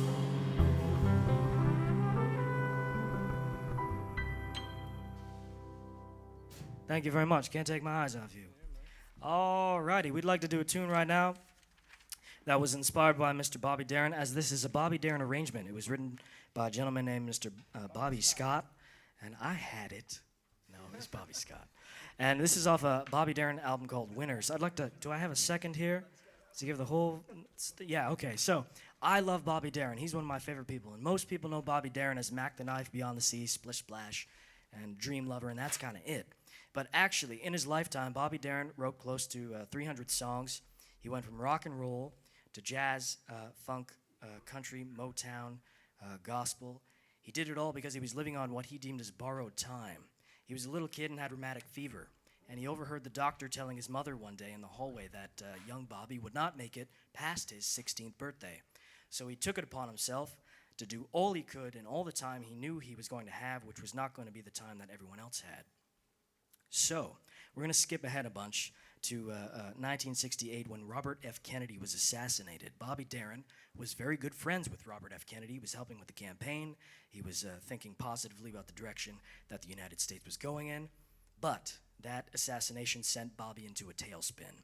He, at that very same time, found out, I kid you not, that the person he thought was his sister was actually his mother. True story. So he took off his toupee. He got an all-denim tuxedo. He literally gave away his suits, shoes, clothes, houses, everything to Goodwill, and he rented a little tiny trailer, went up to Big Sur, California, and wrote music, and kind of lived out, stuff. He came back to Las Vegas, quote unquote, because he needed to pay his medical bills for his heart, and he unfortunately left us in 1973 at the age of 37 years old. I could go on and on about Bobby Darin. I won't right now, but I hope you discover and check out his music. This is an arrangement I love so much. Check out Winners. This is They All Laughed.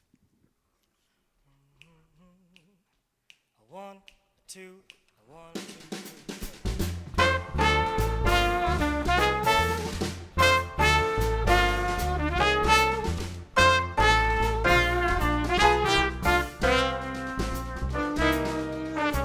They all laughed at Christopher Columbus when he said the world was round. They all laughed when Edison recorded sound. They all laughed at Wilbur and his brother when they said that man could fly. They told Marconi wireless was a phony. It's the very same cry. They laughed at me, wanting you. Said I was reaching for the moon, but oh, you came through. Now they'll have to change their tune. They all said we never could be happy. Darling, let's take a bow for ho, ho, ho. Who's got the last laugh now?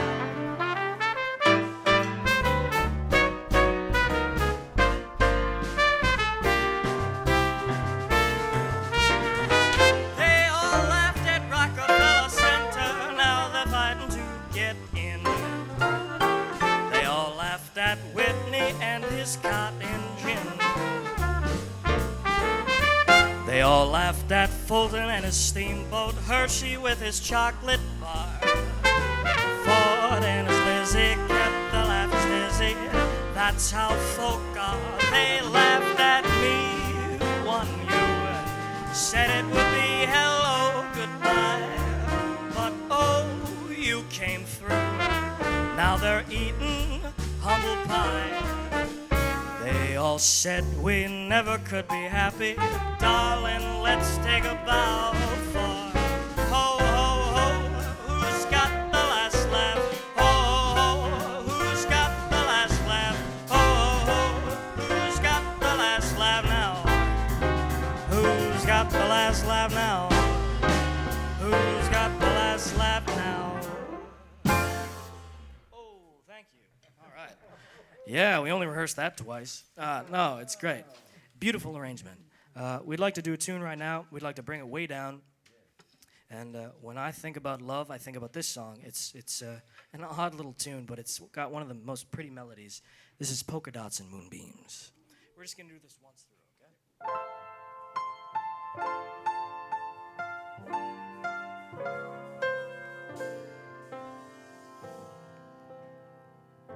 A country dance was being held in a garden. I felt a bump and heard an oh, beg your pardon. Suddenly I saw polka dots and moonbeams all around my pug-nosed dream. That music started, and was I the perplexed one? I held my breath and said, may I have the next one? In my frightened arms, polka dots and moonbeams sparkled on my pug-nosed dream. There were questions in the eyes of other dancers as we floated over the floor. There were questions, but my heart knew all the answers. And perhaps, just perhaps, a few things more. Now in a cottage built of lilacs and laughter, I know the meaning of the words ever after, and I'll always see those polka dots and moonbeams when I kiss my pug-nosed, when I kiss my pug-nosed, when I kiss my pug-nosed dream.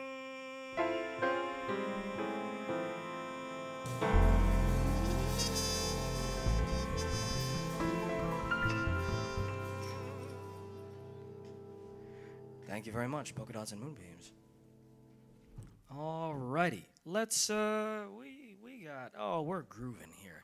Let's do 352. This is another original off Whiskey Kisses. This is entitled 352 in the Morning. There's a gentleman, a friend of mine, I know him through the Bobby Darin fan club. His name's Shane Brown. He's a wonderful singer too, and he actually, he's the first person outside of me that's done this song. He did it at a gig in the UK a few weeks ago, and then he had a gig the next week, and someone came up to him and said, hey, can you do 321 in the morning? We really like it. And I was like, hey man, your clock needs some fixing, but I'll take that. That's wonderful. We hope you like it. This is 352 in the morning.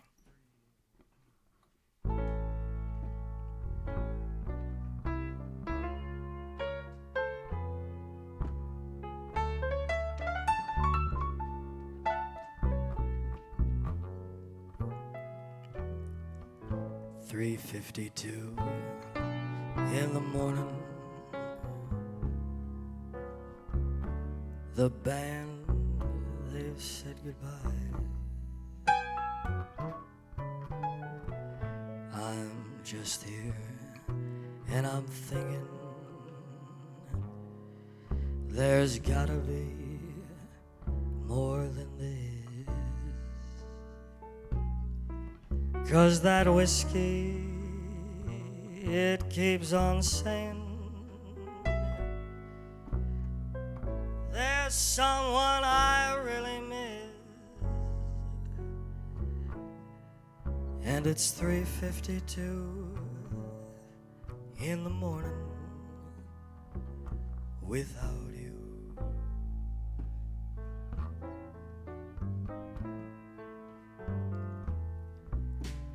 $3:52 in that morning.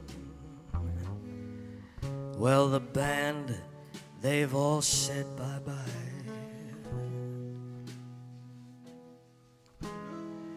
We didn't make too much money, but boy, did we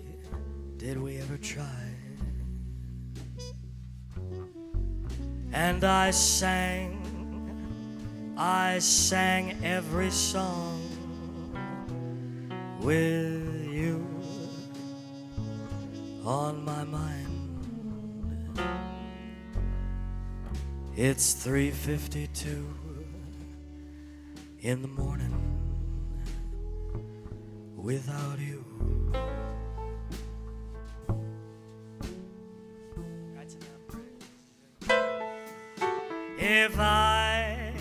If I could just see you one more time, and if I could just sing you, baby, that one killer line, well then maybe, well just maybe, well that night it would be divine. It's 3:52, not 3:21 in the morning.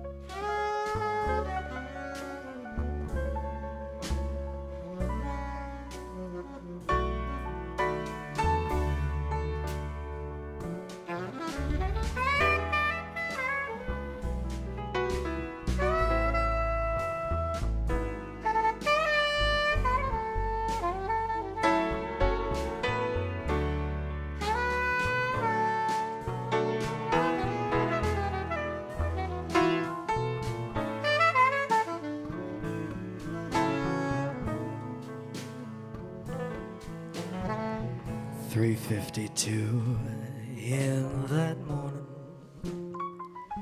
I'm playing prelude to a kiss,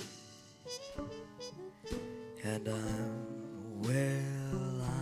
just thinking that there's gotta be more than this. 'Cause that whiskey, it keeps on saying, well, there's someone I really miss. And it's 3:52 in the morning without you.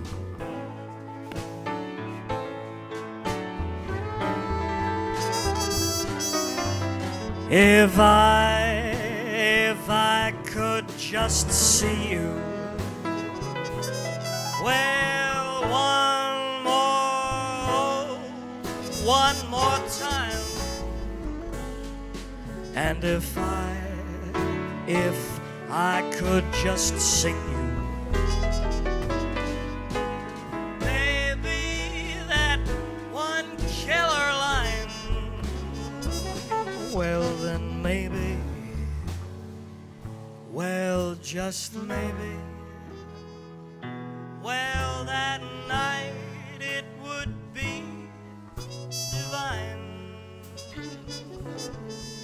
It's 3:52 in the morning without you.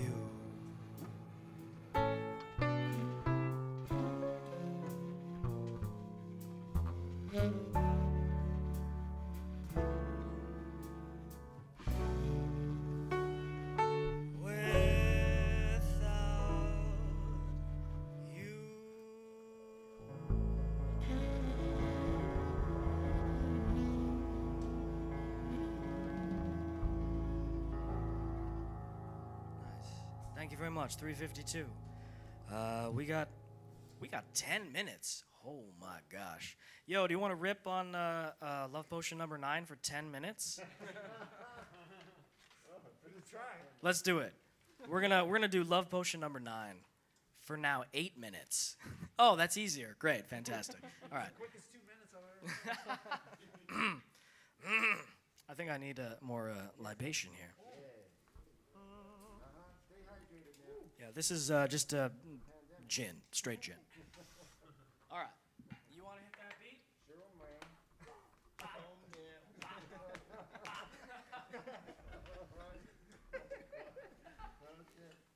And now we have 6 minutes.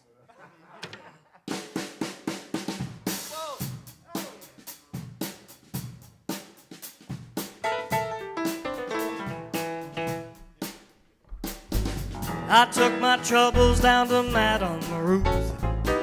You know that gypsy with the gold cap too. She's got a flat down at 34th and Vine, selling little bottles of Love Potion number 9. I told her that I was a flop with chicks. I've been that way since 2006. She looked at my palm and she made a magic sign. Said what you need is Love Potion number 9. Well, she bent down and turned around and gave me a wink. She said, I'm gonna mix it up right in the sink. Smell like turpentine, look like India ink.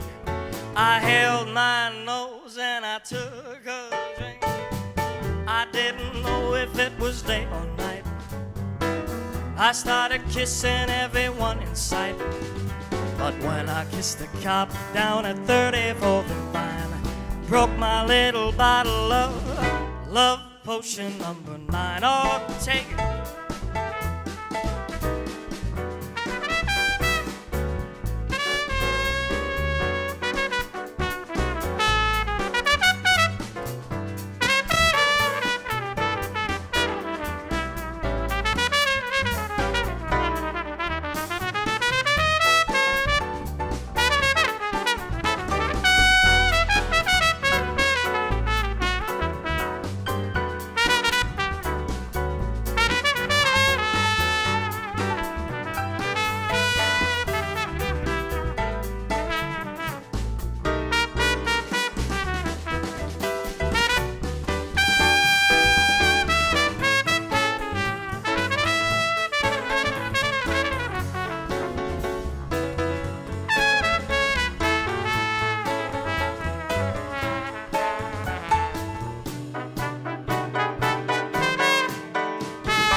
I took my troubles down to Madame Roux.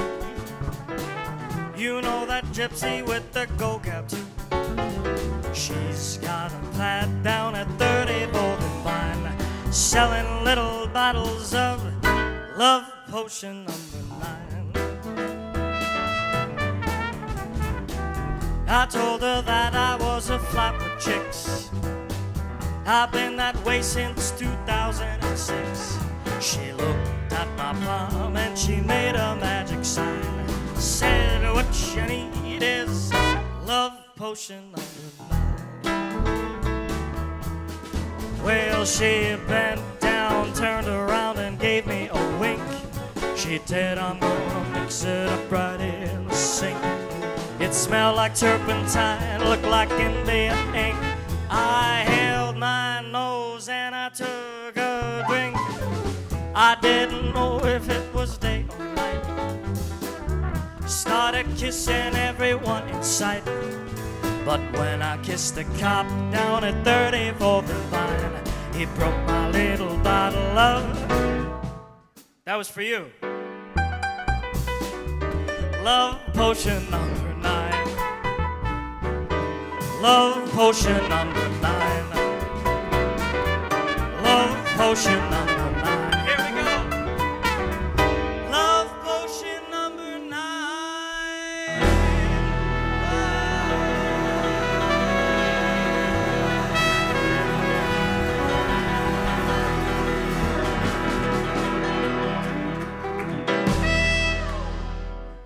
Thank you very much. Love potion #9. Oh, awesome. That's it, right? We don't have to play anymore?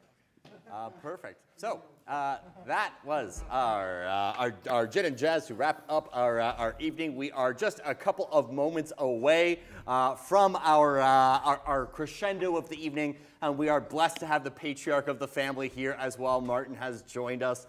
So just wanted to say, I hope you guys have been enjoying this all the way up until this point. Huge thank yous to Charles, to Danny, to Renee, Chelsea, Stephanie, and Jody for posting us on your stories, showing us how you are celebrating as well. And thank you to all of you for tuning in, for supporting small businesses, for supporting live music at a time which is very critical for so many musicians. This is incredibly important. And tuning in from around the world. I think we even have someone here from Australia, which is insane because I'm pretty sure it's like midday right now in Australia. So I hope you are celebrating the crescendo of New Year's wherever you are, and imagining you're in the Eastern Standard Time to celebrate with us. But hopefully you have those who are nearest and dearest to you safely bubbled around you. Again, thank you so much for letting the Reids, letting Alex Bird, letting the Jazz Mavericks into your homes to celebrate. And we have one more drink that we're going to mix up here to get ready before we get to a countdown. And so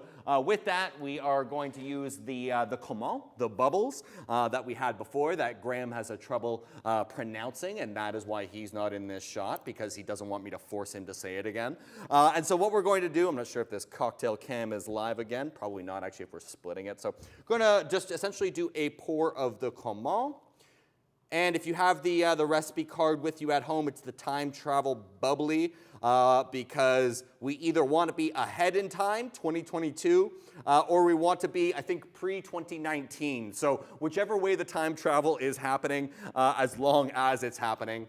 So we've got the glass of bubbly. We are now going to include a couple of drops of that. All right, okay, we can pour one for Graham, just because I'm sure he'd be rushed at the moment of midnight anyway. So we'll get a glass of bubbles in there as well. That'll die off. And we're going to throw in a couple of drops of our butterfly pea flower again. The botanical that imparts pure color and no flavor, so it's always fun to add to any cocktail. But I'm just going to do a couple of drops into this one. That's all it's going to take, is just a little bit of a spurt, maybe a little bit more. Do a little bit of a stir around there, coming in a little bit darker. We'll do a few more. If there's any left for Grams, he can figure it out whenever he joins us for the countdown. So we've got that all mixed in, and we're going to do a fresh squeeze of grapefruit. So if you remember, we tucked this aside a little bit earlier on, and we're just going to do a little bit of a squeeze. and that's gonna help brighten us up. And it makes our midnight toast a little bit more fun. So probably don't need to turn it up, but we're gonna stir it a little bit, and it's almost as if we have a glass of rosé. So I'm not sure how far we got 2.5 minutes until we get to cheers it in. So I hope you guys all have a glass in front of you of something to toast and to cheers. Wanted to say thank you, not only for tuning in tonight, but for all of your incredible support over this past year and really the past 2 years. It has been an incredibly interesting and difficult time to be a business, and we are so thankful to still be here, and literally that is just because of the wonderful support from all of you. So thank you so much. We are so excited that we are still standing, and we are thrilled to enter 2022. We've got a bunch of stuff that we're excited to roll out and to a bunch more flavors to sort of throw out there into our gin world, hopefully to be able to explore for all of you. So hopefully this evening you were able to enjoy some good gin and some incredible music. If you did like this as well, Alex is a mainstay in our gin and jazz evenings, which all of the tickets can be found on our website. We put on some of the most incredible jazz musicians in the city weekly, and we do some great shows here. So please definitely check that out and continue to support live music at what is a very pivotal time, for everyone, of course, but absolutely for live music. It was gone for year and a half, and just when it was starting to come back on. So it's a very difficult time for artists. So please, whether it is our gin and jazz nights, or whether it's album purchases of your local favorite artists, please continue to support live music. It really is absolutely important. So we are getting to that point. I think we're about a minute away now. So we got 1 minute, so please make sure you've got something in your glass, maybe something to celebrate with. I'm pretty sure all your kits would have some sparklers in it. Again, exercise caution. We have all been drinking. The smart serve in me knows that you guys are all safe at home, so we don't have to worry about anyone driving. But we poured. A full one. It's New Year's. We're here to celebrate. We're here to be with family and friends, and it's really kind of one of those things that I don't think I could ask for a better way, in considering all circumstances, to celebrate than this. We've got incredible music, and we are able to bring this through to everybody. And I know, Calvin, you've already probably said this, but the support that we've received from Toronto, from Canada, from, I'm sure you've already mentioned, around the world, it goes such a long way. I believe we have 5, 4, 3, 2, 1. Woo!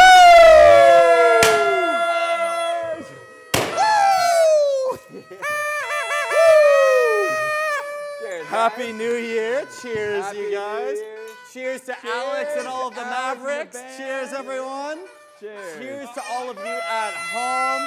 Woo, woo. Woo. Thank you so much. We cannot thank you again for all the support that we've received. You believe, you know exactly what to say. 100%, guys. I know, I don't know what's more. Are we more excited for 2022 or more excited to leave 2021 behind us? But either way, we've reached it. We got here, everyone. And now, for the final time this evening and for the first time this year, Alex Bird and the Jazz Mavericks. Good night, everyone. Cheers. Thank you. Thank you. I think I'm deaf in my ear. All right. Should old acquaintance be forgot and never brought to mind? Should old acquaintance be forgot and days of old lang syne? For old lang syne, my dear, for old lang syne, we'll take a cup of kindness yet for days of old lang syne.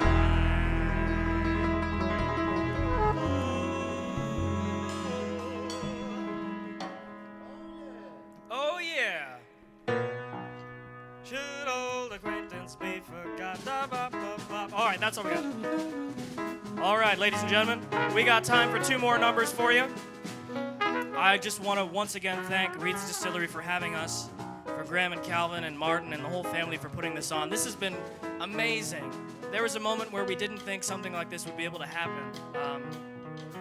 But alas, we're here and it's special and it's wonderful, and I hope you are safe and warm at home, and we're all gonna get through this thing if we get through it together. That's all that I know. So if there's one thing that's this whole pandemic has been, it makes me think about this next tune, for sure.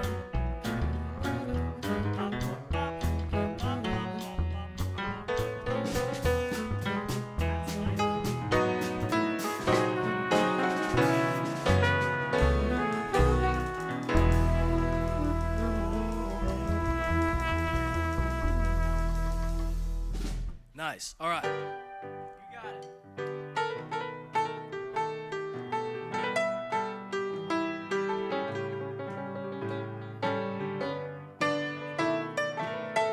We also have to clean this up after, guys. I'm sorry. I apologize. I said that's life. That's what all the people say. You're riding high in April, shot down in May. I won't let it change my tune. I'll be back on top this June. I said that's life, and as funny as it seems, did you know Doug Ford loves stepping on dreams? But we won't let it get us down, because this fine old world goes around. I've been a puppet, pauper, pirate, poet, pawn, and a king. I've been up, down, over, and out. I know one thing. Every time I find myself there, flat on my face there, pick myself up, get back in that race, 'cause that's life. Baby, I won't deny it. I thought of leaving town, but my heart wouldn't buy it. If there's nothing shaking come July, I'll get on a bird and then I'll fly. Oh, take it, go.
I said that's life, and as funny as it seems, I'll be back on top when I've got some better dreams.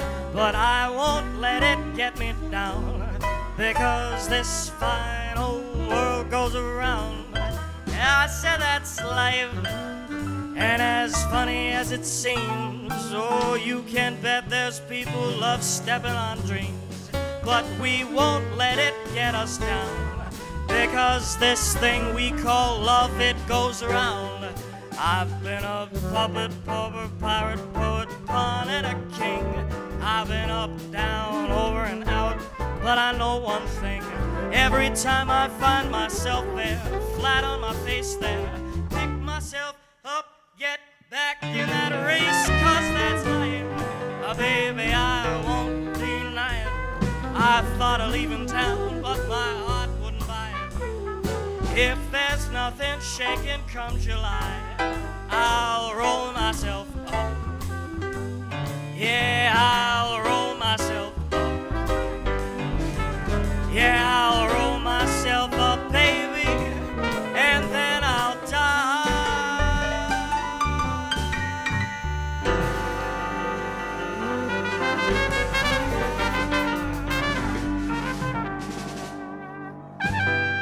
That is life.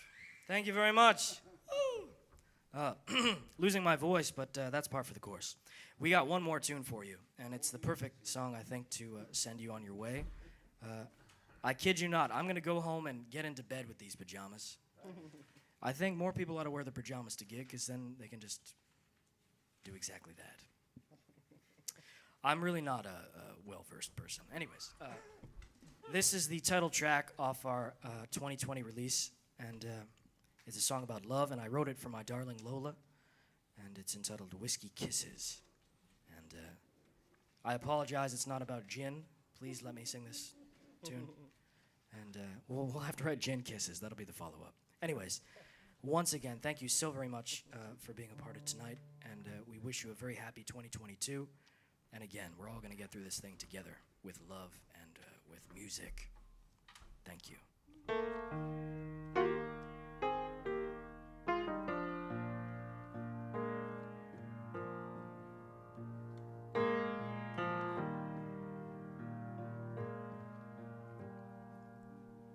Lay with me tonight. We've been here before, and our lips have never lied. With each and every pore, sweeter than the last. Won't you hold me fast? 'Cause it will always be like this is, with your whiskey kisses.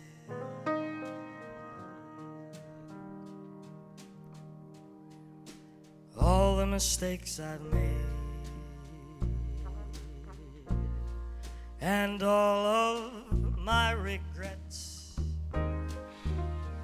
oh, I could throw them away. But with you, I can't forget. If I had all the money and I had all the wishes, well, I would give them to you right now with these whiskey kisses. Oh, whiskey kisses, you've gotta just hold me tight and close your eyes, my dear, till morning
if we only had tonight and our tomorrow never came, well, I wouldn't change a single thing, because I'd love you just the same. Oh, sweeter than the last. You've gotta just hold me fast, 'cause it will always be like this is with your whiskey kisses. Oh, whiskey kisses. You've gotta just hold me tight and close your eyes, my dear, right till that morning light. Oh, whiskey kisses. You've gotta just grab me tight. Oh, and close those eyes, my dear, right till that morning light. Whiskey kisses. You've gotta hold me tight and close your eyes, my dear, till morning light.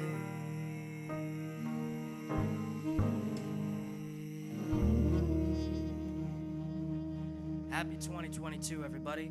Ewan Farncombe, Julian Anderson Bowes, Daniel Barnes, Jesse Ryan, Alexander Brown, Alex Bird, Reid's Distillery, and you. Thank you very much. Good night, everybody.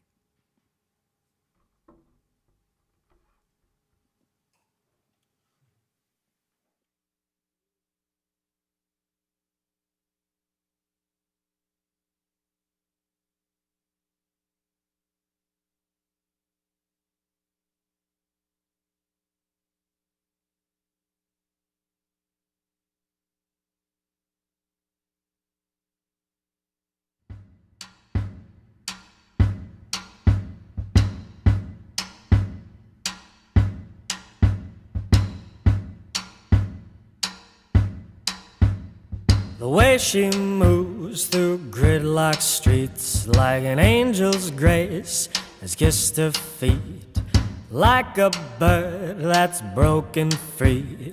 The way she moves me. The way she moves me.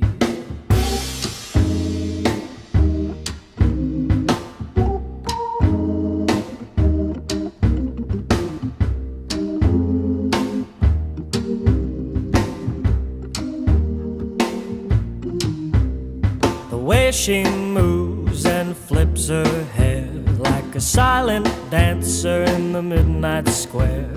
The song she's hearing sets her free. The way she moves me. The way she moves me. She's the girl with faraway eyes. She's like Dorsey's clear blue skies. She's somewhere beyond the sea. The way she moves me.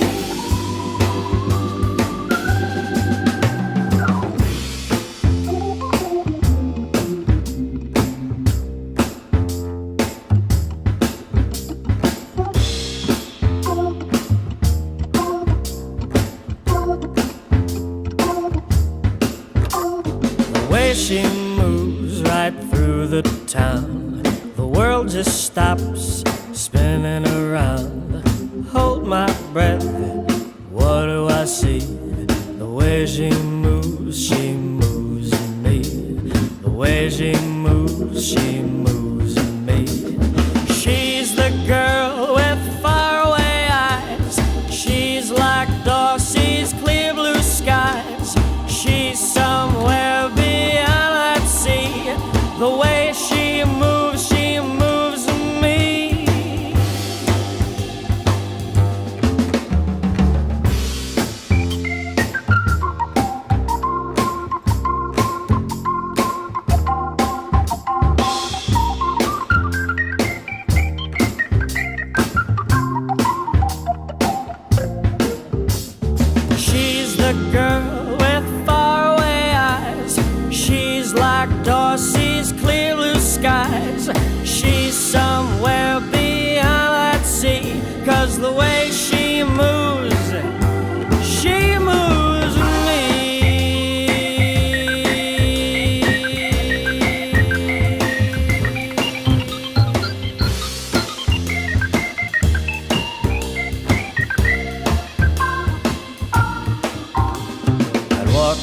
if I to be by her side, I'd sing a song that would light the night.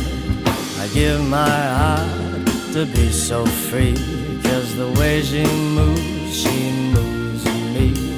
The way she moves me. The way she moves me. The way she moves me. The way she moves me. The way she moves me.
city, surrounded by people and things, dreaming of a place that I would run to, where the blackbird sings.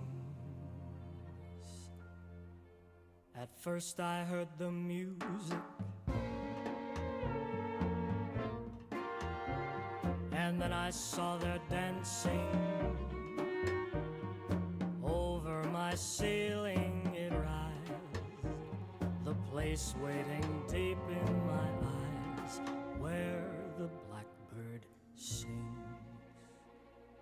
Don't worry, little one, hear my song, oh little one. Be bold, oh little one, and come along with me.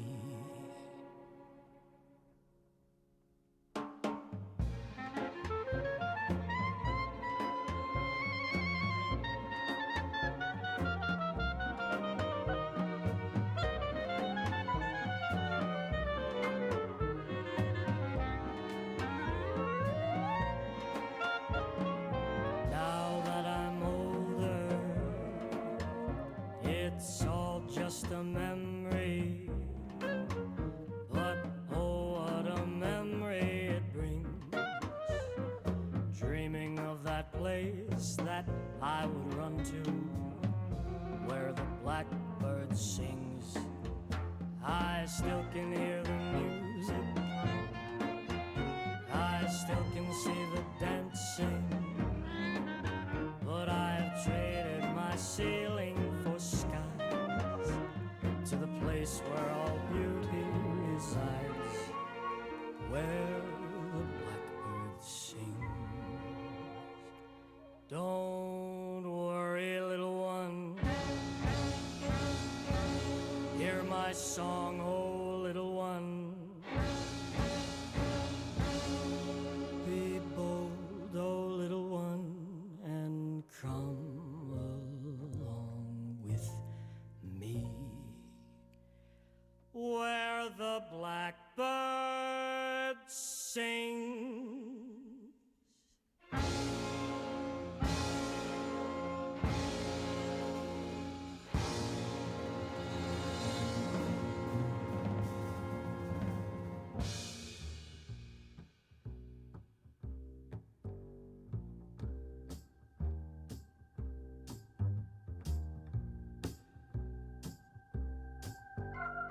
In your eyes I see a fire, but I don't see warmth. Fire in your eyes makes such a glow, but your love is so cold. Down the long dark corridors, the ticking of a clock. You keep all the hearts that you collect right in a chocolate box. In your eyes I see a fire, I don't see one. Well, you are the queen of all you see, you won't get me. I heard a sailor, he broke your heart, it's the only time you cried. So you sang the song of the Lorelei, he laid right down and died. The night, you say, goes on and on, the world just goes fast. But that morning sun, it ain't so fun when you're living in the past. Well, in your eyes I see a fire, I don't see one. Well, you are the queen of all you see, you won't get me.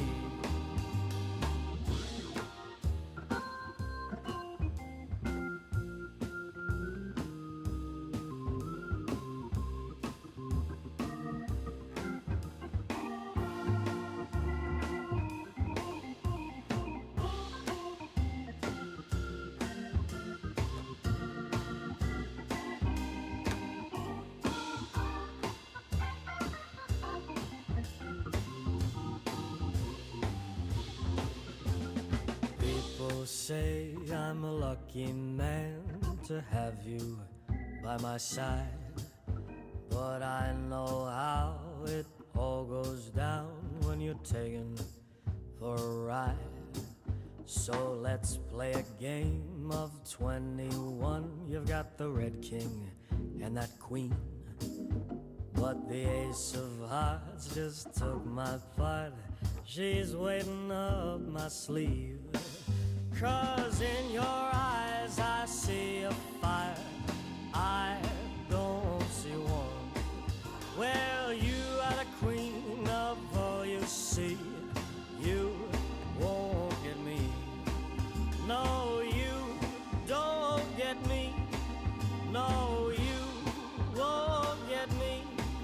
No, you don't get me.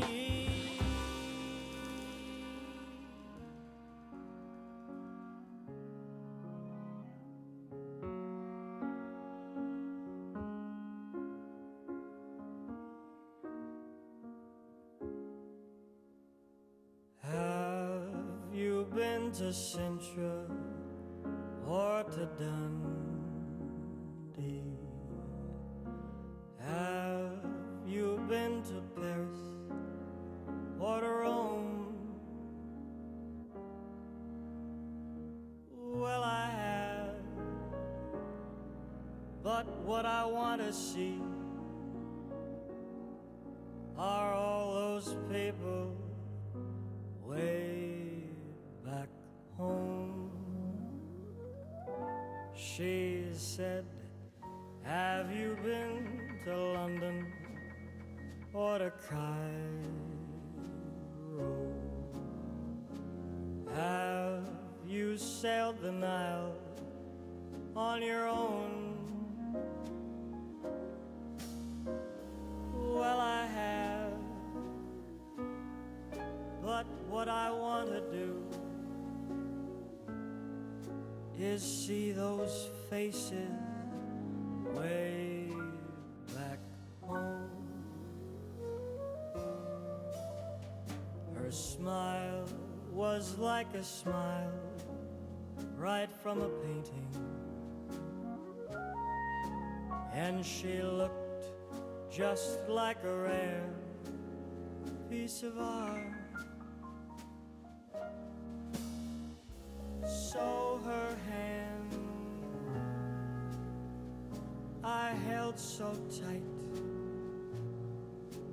and then we did depart.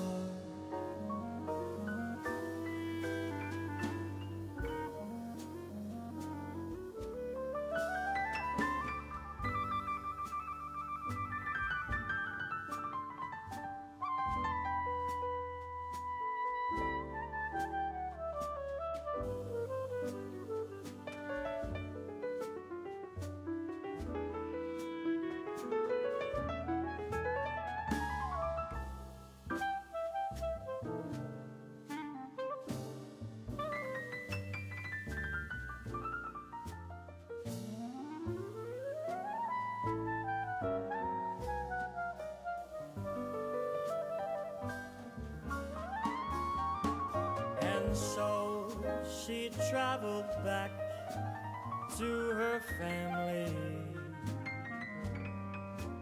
and she ran right into her mother's arms, and they looked at her so expectantly as she showed them all her charm. She said, have you been to Sintra or to Dundee? Have you been to Paris or to Rome? Well, I have, and then I met a man, and now I've brought him home.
3:52 in the morning, and the piano, she wants to go home. There's no one in the place, and I'm just writing this song. I keep trying the chords, but it's coming out all wrong. 3:52 in the morning without you.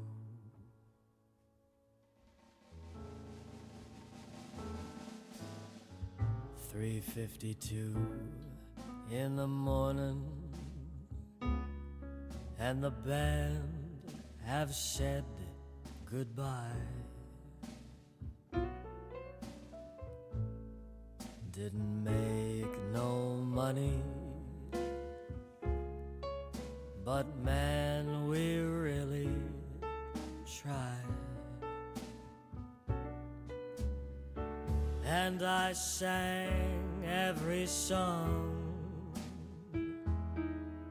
with you on my mind. 3:52 in the morning without you.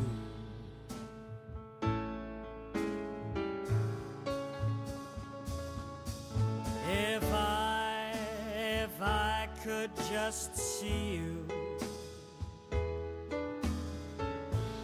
well, one more time, and if I could just sing you, baby, that one killer line, then maybe, well, just maybe, the night would be divine. Oh, 3:52 in the morning without you.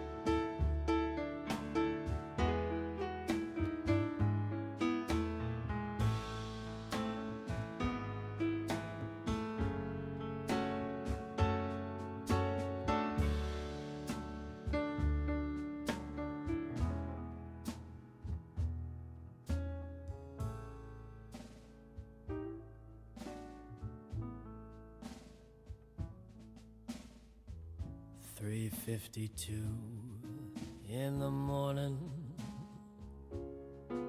playing prelude to a kiss,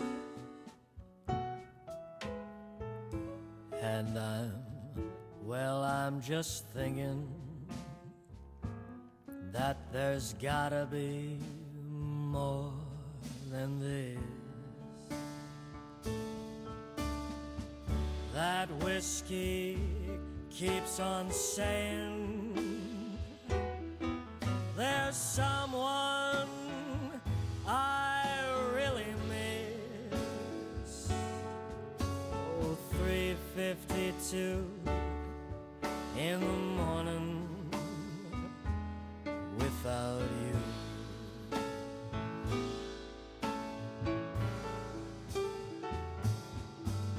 If I could just see you one more time, and if I could just sing you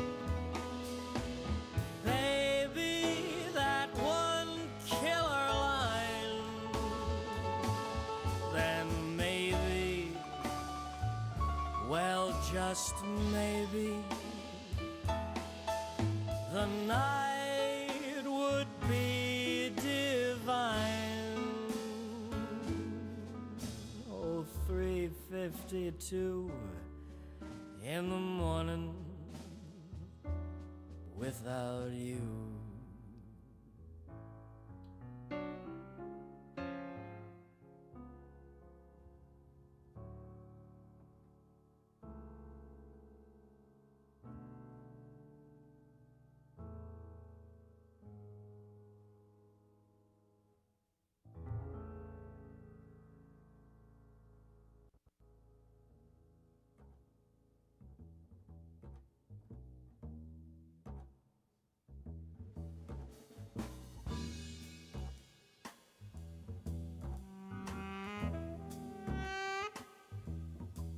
I'm just a fool for love. That is my name.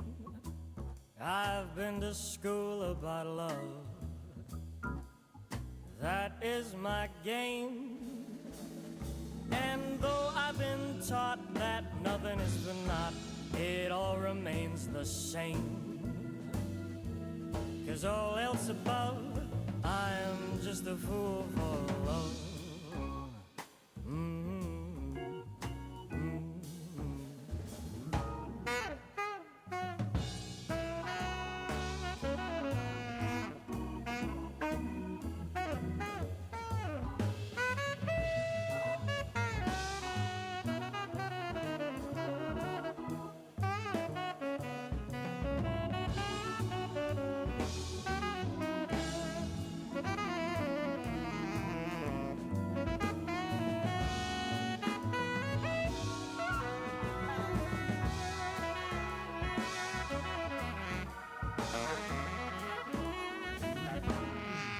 I'm just a fool for love.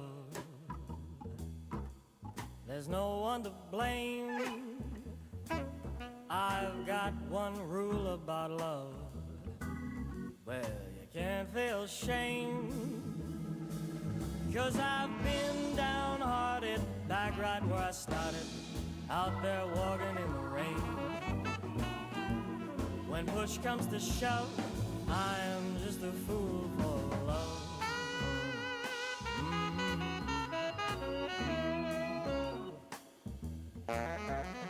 I'm just a fool for love. Yeah, I'm just a fool for love. I'm just a fool for. I'm just a fool for love.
Hotel Foulier by Daniel Barnes. That's off his 2007 album, Classic Beauties. And Daniel Barnes was actually playing tonight with the Alex Byrne, the Jazz Mavericks.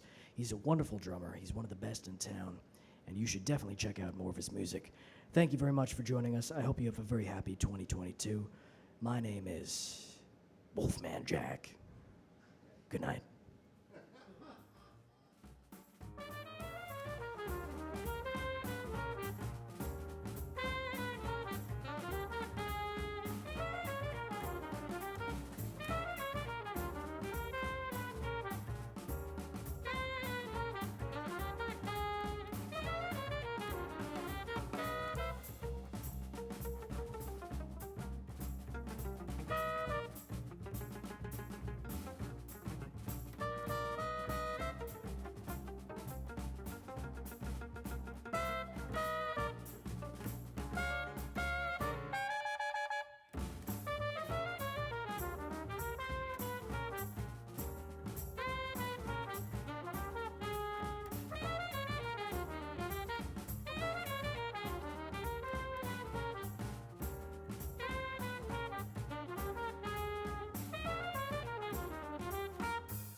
After you've gone and left me crying, after you've gone, there's no denying. You'll feel blue, you'll feel sad. You're gonna miss the greatest pal you've ever had. There'll come a time, now don't forget it. There'll come a time when you will regret it. Someday, when you grow lonely, your heart will break like mine and you'll want me only. After you've gone, after you've gone away.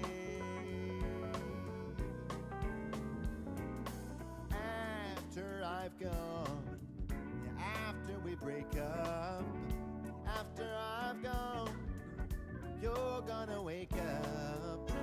You will find you were blind to let somebody come along and change your mind. After the years we've been together, the joys and the tears, all kinds of weather. Someday, blue and downhearted, you're gonna wish to be right back with me where you started. After you've gone away. Whoa, after you've gone away.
together